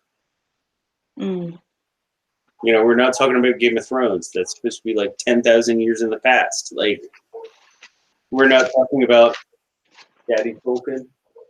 I pray to your throne. We're not talking about like this is supposed to be current. So there are things that, as I was saying before, certain nomenclature, certain references that you have to tread that fine line.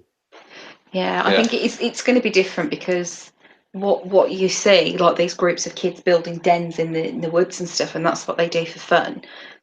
That is what we did in like late 80s, early 90s, like when we were kids. That was what we did. We went out, we built dens, we stayed out all day, and we came home. Found yourself a good stick for the day, and that was it. Yeah, we came home to eat, and then we fucked off again, and then it was once it started getting dark, or when your mum started shouting out the window, was when it was time to go home, and that's not what the norm is for children of that age nowadays. Yeah, like I got locked out. It like summer vacation. It's like 8 to noon, and because my mom had to take care of my little brother. I mean, he was just a thing, and well, he's still just a thing, but in an entirely different sense. But you know, 8 to noon, like, mom's locking the door, like, go play. Yeah.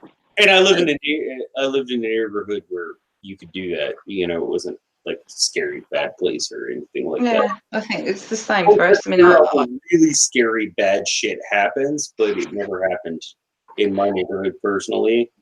yeah, like where I grew up was like a small estate, and because it was a very quiet road, there wasn't a lot of traffic. You know, there was always places to ride your bike, and there were a lot of kids, so we all played together. And you know, if your mum had gone out, you know, it would always be like your mum would go, oh, you know, I'm popping out to the shops. We're back in 2 hours. If you need anything, go and speak to so and so's mum. If you know, you were in and out of each other's houses and all that kind of thing, and that is so removed from what the children at that age now experience. It is going to be difficult, I think, for them to. They still have all the fucking body odor though. What? Like for a chain smoker, like I have a very ridiculously accurate sense of smell, and children smell like body odor. Like, Okay. Maybe not quite at 10. I don't know. No. Our children tend to smell of the food that they've spilt down themselves most of the time. Yes. But yeah, you know, if they've not come home all sweaty and with messy hair and stuff, they've not been having enough fun. They should come home dirty and smelly. So we can shout at them, tell them to go and clean up. No. But yeah, when you know that age thing, it's probably going to be quite a clash with what sort of modern day culture is like for children of that age, because it's going to be very different from the timeline when the book was set. yeah, so sitting around playing with their, you know, video games, or what do I do? Like, what do I do when I get the few moments that I'm not at work or on live stream or preparing something or setting something up for my channel? Like, yeah, I sit around and play video games. Like, yeah, I try and go to the gym every day. I'm pretty bad about it. But yeah, like, kids don't go out anymore. And, you know, I think it's kind of cool. It's one of those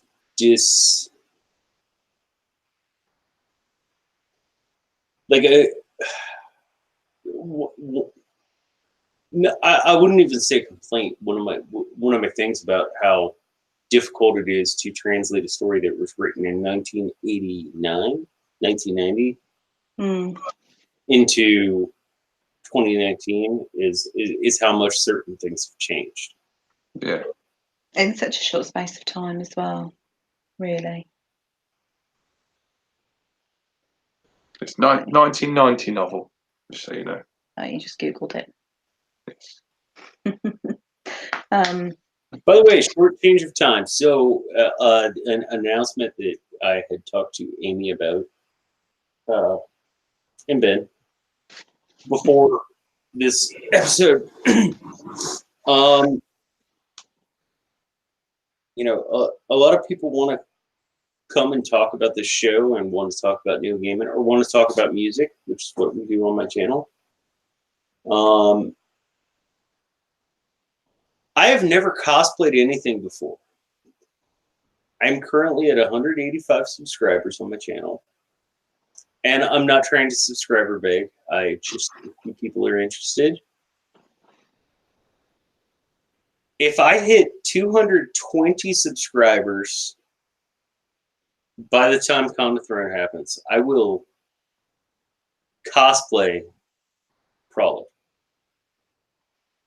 including shaving my amazing Van Dyke that I spend like 45 minutes on every day. If I hit 250, I'll even dye my hair red. So, share this out with your friends. Just so you can giggle. Here's my PSA, and let's go ahead and finish talking about this episode. So, yes, so there's not a lot really happens with the them. There's a very brief intro to them, apart from names. I hope our minds will be changed by further character development. Yes. I'm hoping they sort of go a bit more into the kids, because the descriptions of Wensleydale, particularly later on, are very funny. Yeah. So we finish off with them, and then we go to Warlock's birthday party. Yes, where once again Aziraphale proving he's out of sync with society by about 50 years in his traditional magician's get-up and his sleight of hand.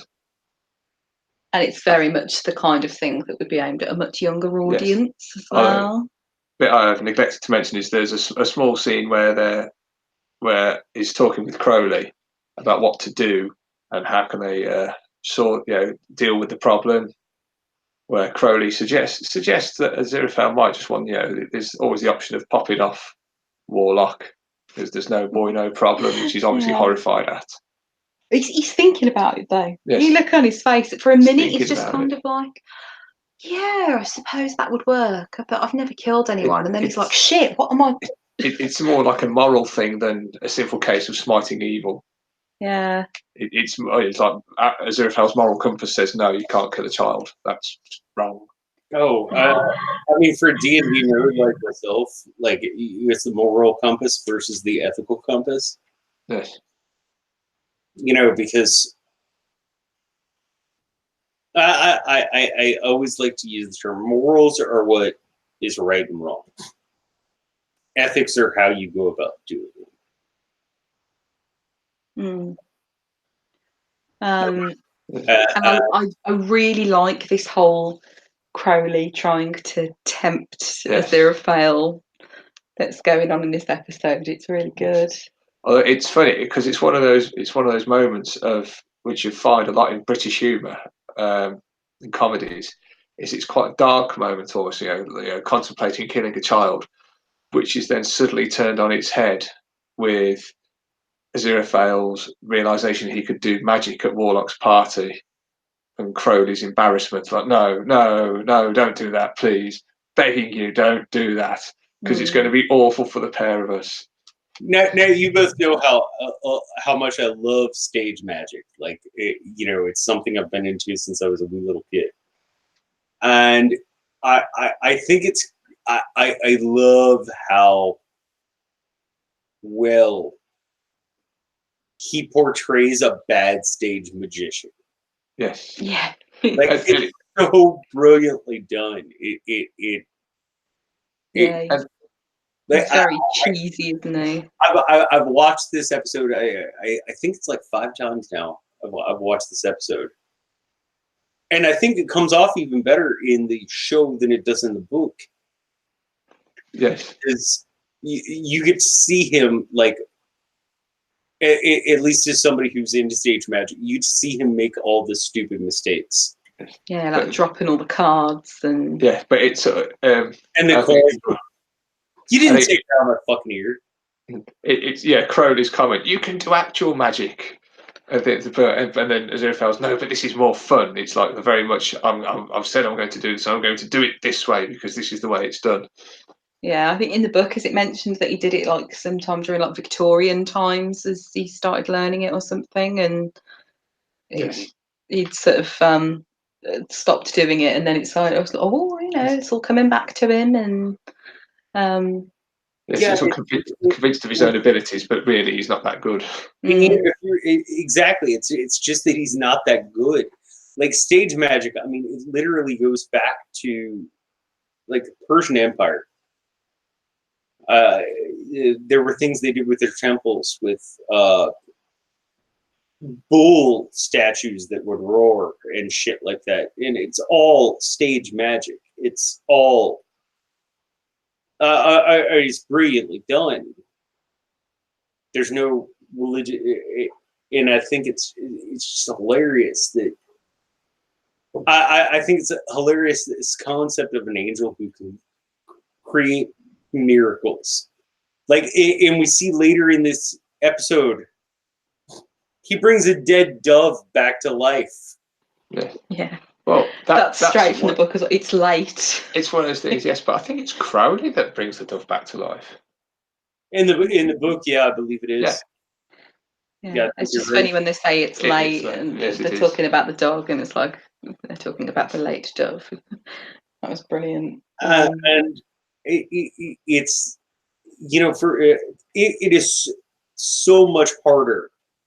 Like, as somebody who's done this, like I've said, since I was a little kid, it is so much harder to make it look like this coin is in my hand than it's here than it is to actually, like, just do it. And you think about, you know, getting back to other things we've discussed on this channel. I mean, the Horde, the Golden Horde. Yeah. Oh, you have to get into that kind of theory. Like, does all of Neil Gaiman's shit tie together in a very loose way? There are quite a few overarching themes, aren't there? So, but there's a certain joy to when. Actually, Julianne89 just said, "I love being loves magic tricks so much over real magic." Like, there is a certain joy to when you pull it off. yeah, I think it's also that they actually do genuinely love human things, Yes. particularly Aziraphale. He's you know, he enjoys the human experience. Cultured things. Yeah. That's something they haven't touched on yet either, is how much Crowley enjoys sleeping. Which is quite a funny little mention in the books. Mm. Doesn't have to, he just likes it, and he slept through most of the 14th century apart from to get up to go for a piss. Yeah. Like, he indulges in luxuries, doesn't he? And yes. Whereas, but he's not like reluctant to use his powers and stuff. Whereas Aziraphale just he kind of immerses himself in it. You know, he doesn't have to eat, but he chooses to because he enjoys it. And the thing with the magic as well, you know, it's just he seems to don't enjoy it. Yeah, it's like he's so shit at it. It doesn't have to make you good or evil. Mm. Like, what is the purpose of existence if you do not enjoy it? Yeah. And he's enjoying himself, even though he's been heckled by a bunch of 11-year-olds. Yeah. You really are quite bad, you know. Yes, little kid you want to hit, isn't it? Yeah. Oh, they were a bunch of little fucking cunts. Oh, they're all little rich kids, though, aren't they? Yeah. So. This once again, this is pull-ups. Penn and Teller were at my birthday party. Yeah. I just love that line. It once again, as somebody who gets in stage magic, like, Penn and Teller are amazing. They're no Ricky James, but nobody's Ricky James. But Penn and Teller are fucking amazing. And yeah, it's like, I have Penn and Teller at my birthday party. This guy's like, yeah, the rabbit's under the fucking table. Mm. Yeah. I love the thing in the book, though. That's the one thing that I was really gutted they didn't put in, is what happens in the birthday party in the book with the Secret Service guys. Yes, Aziraphale tries to perform one of the tricks on one of the service agents. And he's not. He's like, no, sir, no. And he's shooting Magnus with water pistols, automatic pistols turning to water pistols. Yeah. Apart from one. Don't spoil the book. But yeah, it's a shame that wasn't in there. But it was still pretty good. Yeah, it's kind of a bit Food disjointed fight. where it goes from terrible magic to food fight. What 11-year-old child wouldn't enjoy a food fight, especially This is when you the get best 11th birthday party ever. Like, Warlock is such a little. Yeah. He's supposed to be, though, isn't he? He's a spoiled little rich kid. And let's be honest, even if he wasn't a spoiled little rich kid, every 11-year-old ever would love to have a massive food fight, including hitting the entertainment and the waiting staff and everything. You've got a year and a half, right? You've got a year and a half wait for that food fight. Not quite. Layla's going to be 9 in a few It's a weeks. waste of good cake patties. It is a waste of good cake, actually. Yeah, you have 2 years to wait for that food fight. 2 years, yeah. I've got We'll make sure. that. I've got too much more existential problems with my child. Well, we've got Anya's birthday party at the weekend, so that'll be fun. It's not at our house though, so it doesn't matter if they make mess. No. Anyway, so Aziraphale and Crowley escape the food fight after the dog fails to turn up. No dog. No dog. Oh my gosh, we had the wrong boy. Yes. I'm surprised they did that so early, because that's not how they find out in the book. It's not what makes them realise that they don't realise at this point in the book that they've got the wrong one. They've lost the Antichrist, I think is how they put it. Yes. And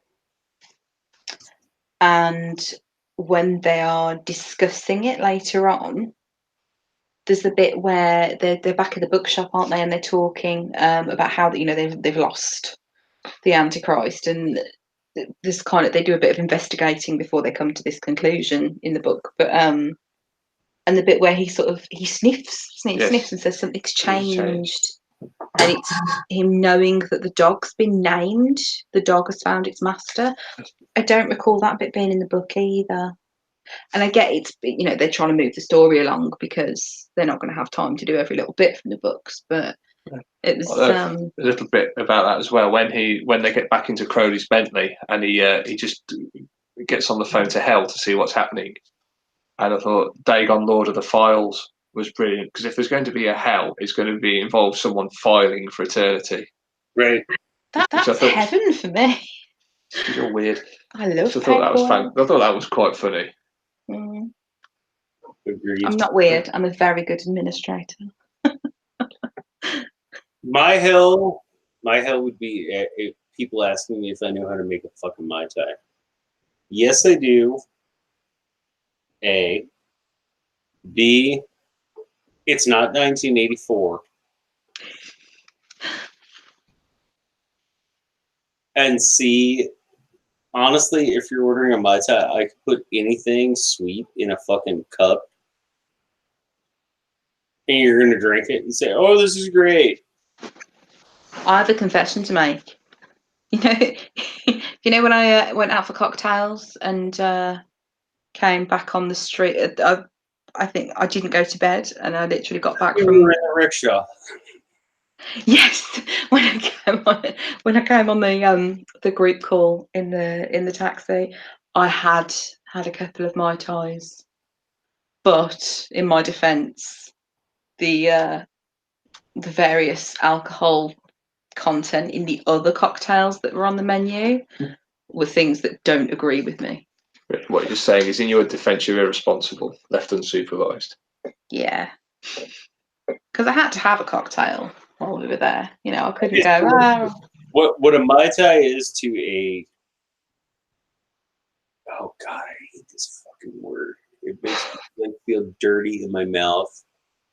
Mixologist is cranberry, OJ, pineapple, white rum, dark rum, and 151.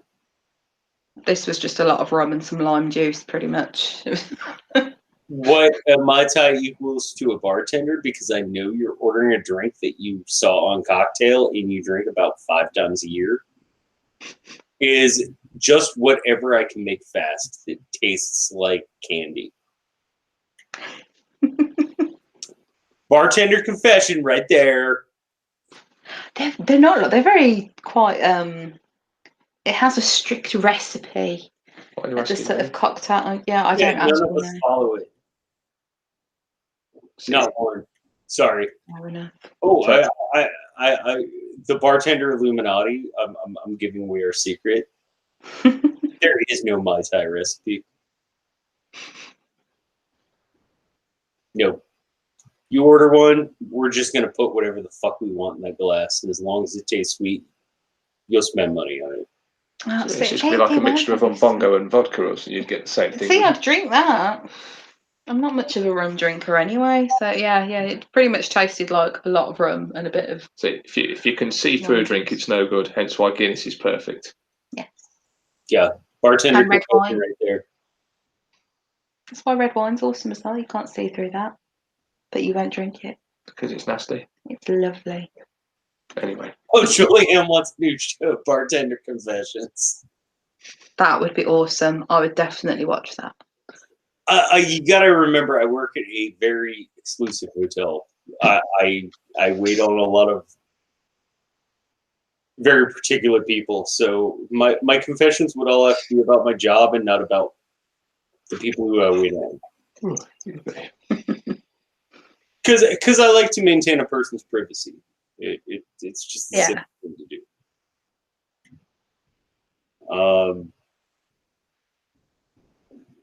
Yeah, I don't like to bug people.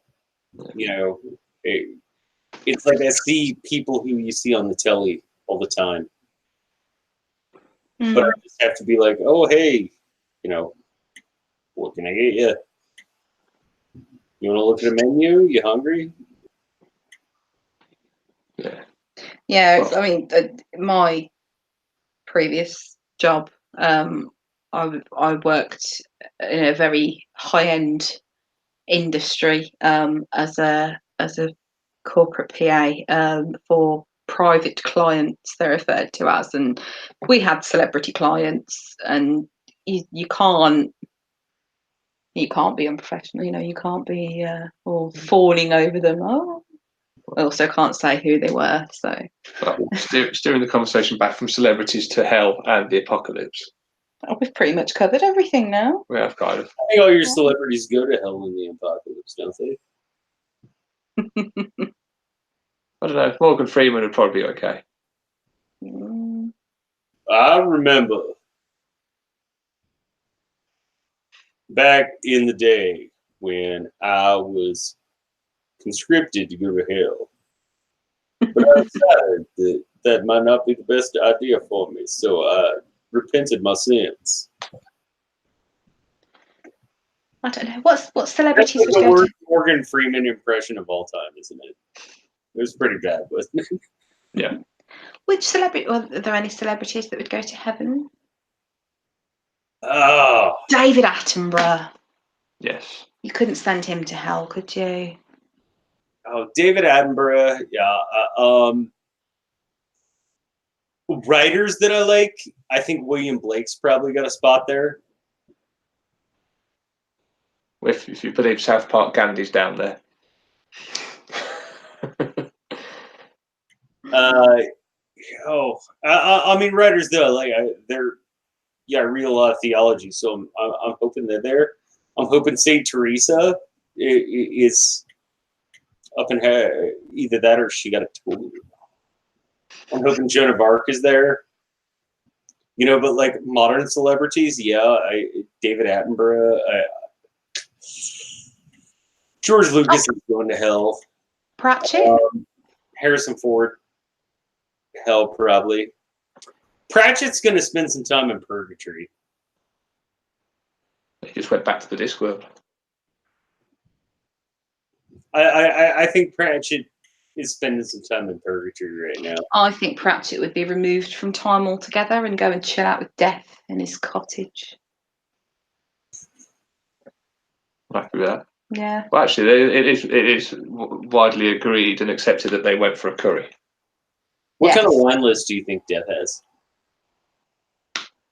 Well, I don't think he drinks because it's quite well known that he sees human ideas but doesn't understand them. Yeah, he'd probably just like squeeze grapes into a cup and ask it why it was so manifests as good. wine, but probably wouldn't taste of it, and it'd be black. Yeah. See, I think Death would be like even more of a wine snob than I am. Like I think not Pratchett's Death though. Like the Discworld Death is. Obviously, if Death was a wine connoisseur, it'd be whatever wine goes with the curry. Yes. No wine goes with curry. There you go. Obviously, Death isn't a wine drinker. He must be a lager man then. I think Death probably likes lager. He's drinking his No, Foster's. Bron Haller says Susan drinks beer, doesn't she? Yes, she does. Yes. In the Broken Drum. Yeah, I don't know. What other celebrities would go to heaven? There must be some ideas in the chat. We can't just have David Attenborough there on his own. He's got to have some company. Well, I think we can accept that Lady Kilmister's in heaven. Does anybody think that there is any composer, and this is me being my music nerd, does anybody think there's any composer that you like who at least didn't spend time in purgatory before going to heaven? And probably just hell got him. I think anyone that wrote an opera is in hell. Oh, you're treading on dangerous ground here. No. Oh, sorry. Pull me plug. You No, can't be dissing opera I'm on with John's channel. I'm with Billy Connolly on the subject of opera. It's 2/3 too long. Oh, I understand the mentality. I do. On the other hand, I passionately love opera. I spend way too much money on the Cincinnati Opera every fucking year. Like outside of my season tickets, I also like donate. But I love opera. I understand why people don't love it. And Andrew Lloyd Webber, he's definitely in hell. Dude, you sat through 8 seasons of Game of fucking Thrones. You're watching opera just without the music. There's a lot more tits in Game of Thrones. He'd go to heaven, wouldn't he? If you had like more boobs in opera, there. I'm a man of simplistic tastes. More boobs and murder and opera, I'd be right there. Murder. Opera. I mean, that's the beauty of the La Nozze de Figaro by Mozart. Yeah, but no. Lloyd Webber. He took what was a political story that was causing all this unrest, and he's like, "Oh, hey, I'm just gonna write about a common person being a common person." And this man, one of the few accurate things in the movie Amadeus is when he's like, it starts out with this man on his knees. And it's not because he's suffering or he's measuring for his wedding bed. But instead, don't make me sing in Italian. I can't do it. J.K. Rowling would apparently go to heaven. No, definitely not. She's down there in the fiery pits. That's not very nice. Exactly, that's why she's down there. Patrick Moore. Oh, he's in heaven, definitely. He'd go to heaven. And Stephen Hawking. I don't know, wouldn't get there, would he? Gene Roddenberry, just because it would be funny. Just think about it, it's a stairway to heaven, it's not an accessibility ramp to heaven. Ben, that's awful. Gene Roddenberry, just because God would laugh. I don't even know who that is. It's the man who created Star Trek. Oh, okay. Clearly not a Trekkie. Yeah. Shatner would be in hell, though, I think. Good. Nimoy? I don't know. Who? Leonard Nimoy. Leonard Nimoy. It depends. I suppose it depends on what you feel is the logical answer to that. Oh dear. Like, Nicely done. We're into dad joke territory now. This is obviously taking a bit of a downward turn. Thanks. Yeah, we are taking a bit of a downward turn. We should probably finish this episode up.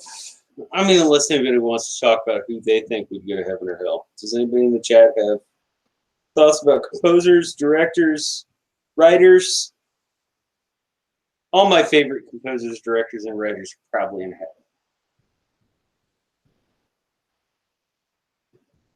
Probably. Who can say? But Nope, nobody has anything. Apart from we've got Anime Lover Nicole, so J.K. Rowling, which Ben disagreed with. But yeah, we might get a few extras in the comments though from anyone watching later. So. Well, if man is 5 and the devil is 6, that means that God is 7. This honky's gone to heaven. If anybody got that reference, please. It's a oh fuck, who's it by? Is it the Pixies? Well, the Pixies. Did the monkey's gone to heaven? No. But it was the Bloodhound Gang who said this honky's gone to heaven. Oh, I didn't know they'd done it as well. That's because the only Bloodhound Gang song anyone ever knows is Bad Touch. No, I know a few. One of my favorite lines, I'm not older, noon, I'm middle school, 5th grade, like junior high. Which doesn't translate to Britain, but it's a funny line for any American. Great, yeah. Brad Pitt, anime Nicole thinks Brad Pitt. Is he going to heaven, hell, or purgatory? Which one? I don't know. I thought we were talking about celebrities that were already dead. Well, no. Wouldn't have said David Attenborough otherwise, would I? Or would we have said J.K. Rowling? It doesn't matter though where Attenborough ends up because he could just say he was making a documentary anyway. No, they let him go again. Yeah. Kevin Spacey. Probably, yeah. Mel Gibson. Sorry, dude. Oh. As a practicing Catholic, you're probably going to hell. Oh, what actor would go to heaven? Stephen Fry. No, he wouldn't. Without a shadow of a doubt, he'd be in heaven. Would he fuck? I don't know. It depends on how strict the criteria is. He makes a valid argument. He does. He would argue his way in, wouldn't he? He would. No, he wouldn't argue. He'd just debate his way. Yeah. Mark Hamill. I don't know. Oh, neither of you Star Wars nerds say you're. Oh yeah, Luke Skywalker would be in heaven. No, Skywalker would be in heaven. I'm asking Mark Hamill personally. I don't know enough about him as a person. So. Did voice the Joker. Yes, I know he did. Nicole thinks that Emma Stone will be in heaven. Peter Griffin wants to go to hell. Peter Griffin, you like Mozart, right? Yeah, you get to hang out with all the cool you're a fucking Nazi asshole who writes great music. Yeah. Yeah, hell has all the good composers. All the box. See, it depends on your view of rock and metal musicians as to where assorted musicians would be. Yeah, that's the point. That'd be a tricky one, wouldn't it? Where do you think Lemmy went? That's an awkward question because if you read like the biographies about him, he was a very, very nice man. He was a gentleman, but he although his views on God and religion are very to the point. So yeah, I think he spent like a month or two in purgatory. I think it wouldn't matter where he ended up. If he decided he didn't like it, he'd leave and go somewhere else. I think that's what it boils down to. Yeah, there'd be heaven and hell. He'd probably set up a bar in purgatory. Trent Reznor.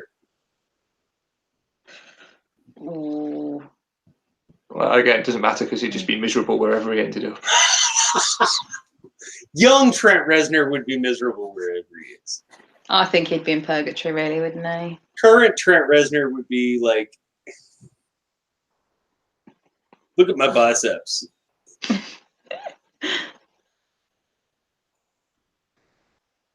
Maybe. Ooh. Robert Smith. Oh, he'd go to heaven, wouldn't he? He's just a big teddy bear. Who keeps getting bigger. Who keeps getting bigger. There you go. He's big and cuddly and everything. It is a tricky one for you. Oh God. I love this game. If anybody in the chat wants to throw somebody out, please do. Tom Araya from Slayer, the singer from Slayer. Tom Araya is totally in heaven. Yeah, well-known Catholic as well. Yeah, Tom Araya is like Tom Araya is in the Celestial Choir. Screaming at the front. Yeah. Screaming at the front, yeah. But he's so softly spoken, isn't he, when he actually speaks? Are you familiar with what's the kid's website? There's this wee little fucking barn who interviews like metal musicians. Trying to look him up now. But he interviews metal musicians, and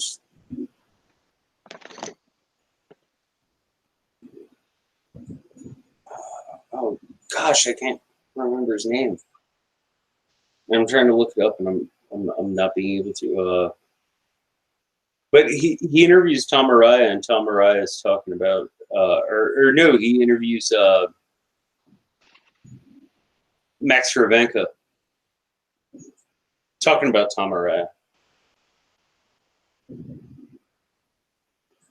And talking about like all the imagery that's used in Slayer's music. And it's really cool because he goes into how offended he is that white supremacists have latched on to Slayer's music.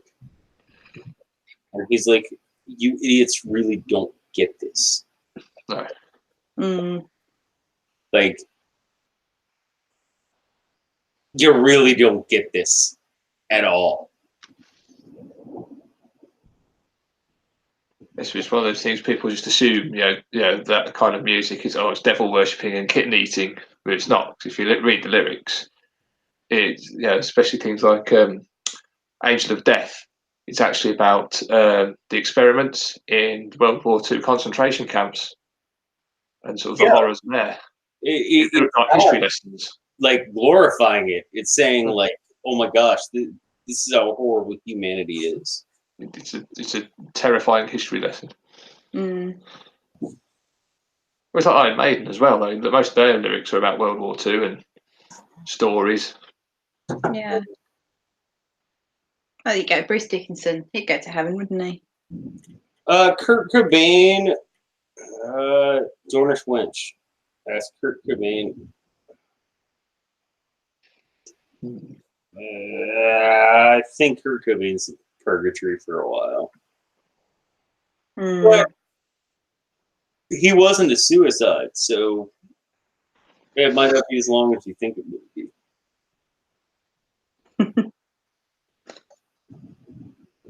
If anybody ever wants to see me go off on that, please put it in the comment section down below, and I will talk ad nauseum about how Kurt Cobain did not kill himself.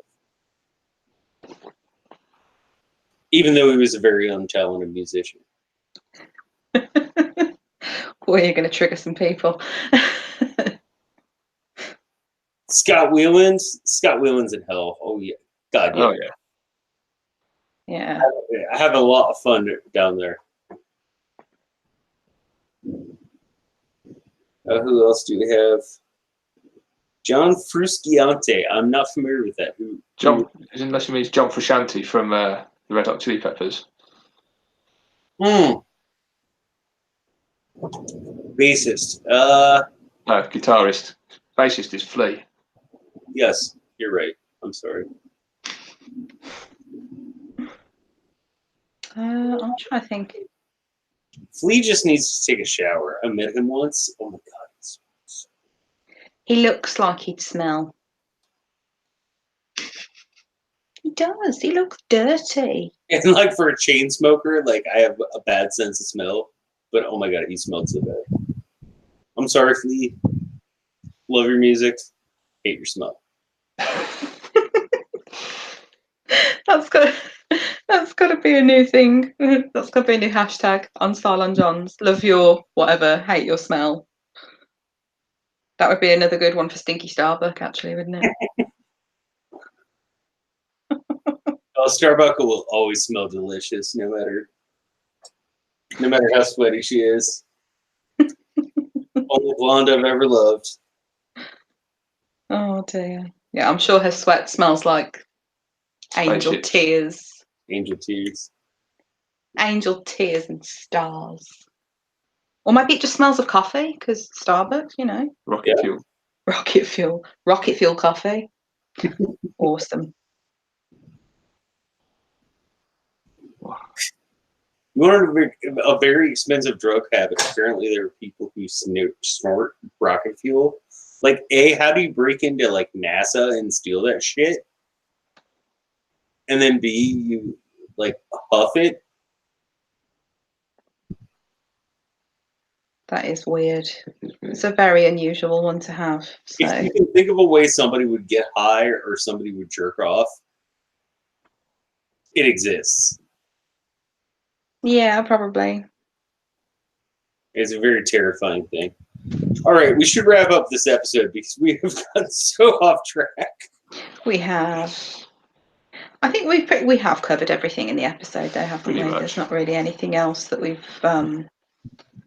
not mentioned. I think the only thing you said you wanted to mention was about the Queen music. Yeah. Okay, so in the books, anything that's left in a tape player or CD player or whatever with, what is it, 2 weeks? Any cassette that's left in a car glove box for longer than a fortnight automatically Turns becomes the best of Queen. turns into Queen's Greatest Hits, Volume 1. So that's why there's all the Queen music that is in this episode. So if anybody didn't get that, then Yes. that's where it's coming from, because there have been a lot of questions about where all the Queen music is coming from. Yes. Because you get bits in the book mentions like Crowley found the cassette of Beethoven's Fifth with vocals by F. Mercury. Yeah. Hey, I'm a shooting star on my way to Mars like a tiger. Find the laws of gravity. There's no That's stopping one of my favorite movie scenes of all time is the Shaun of the Dead. Oh, throwing, yes. Yeah, throwing the vinyls. that is really good. Oh, I haven't watched that film in so long. No. We I should never check. used to like sort Okay, of zombie films. We've got totally derailed this episode. We have. Anyway, we have people hanging out. As I said, please like, share, subscribe. We hope to see you next Wednesday for episode 2, which I'm going to watch here in about a half an hour. I'm gonna have to wait until after the weekend, I think, before I watch it. well, There's so much other stuff to do. Late for you guys, right? Yeah, It's it's 3 late. minutes past midnight. Yeah, it's just after midnight here, but now I've got to watch this week's Battlestar episode. We've got Anya's birthday party on Saturday. Various people visiting on Sunday because their birthday's on Tuesday. So, I'm out all day. oh yeah, you are, aren't you? So yeah, it'll probably be Monday. Correspondence coming in the mail, by the way. Oh, okay. Who? I shall keep an eye out. Post. Oh. All right, so friends, thank you everyone for joining us. Any last thoughts about this episode that either of you would like to share? Last thoughts, maybe rankings, if you want to give. Ooh. Oh, it more than did the book justice. It was such a good adaptation. Yeah, very well cast. I would give it definitely 9 dead doves out of 10. I like it. So, do you know what? As an episode, I think it was fantastic. So I'm going to go with 9.9 swaggering demons out of 10. Julian gives it 10 out of 10 hoofy woofies. Oh, that's awesome. What's your rating then? I can't even show that up. Oh, I don't even think I can. I will give this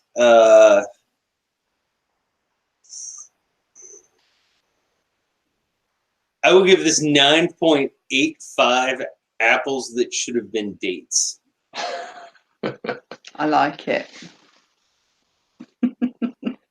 suppose the date tree of knowledge doesn't have quite the same ring to it. No. It's because you're Europeans. Yeah, but if we're properly European, it'd be something like a cabbage. Yeah, I don't know. I'm totally European. I'm just like a European who's been over here for way too long. Then again, the cabbage of knowledge is even more underwhelming. It is. And wouldn't be on a tree. And it No, would have been eaten by slugs. Potato, so you wouldn't pick it from a tree. You'd actually take it from the ground. Oh my god! Now that I've offended everybody, please come see us again next Wednesday. We'll be talking more about this. Ben, you are more than invited back for the next episode. Tar.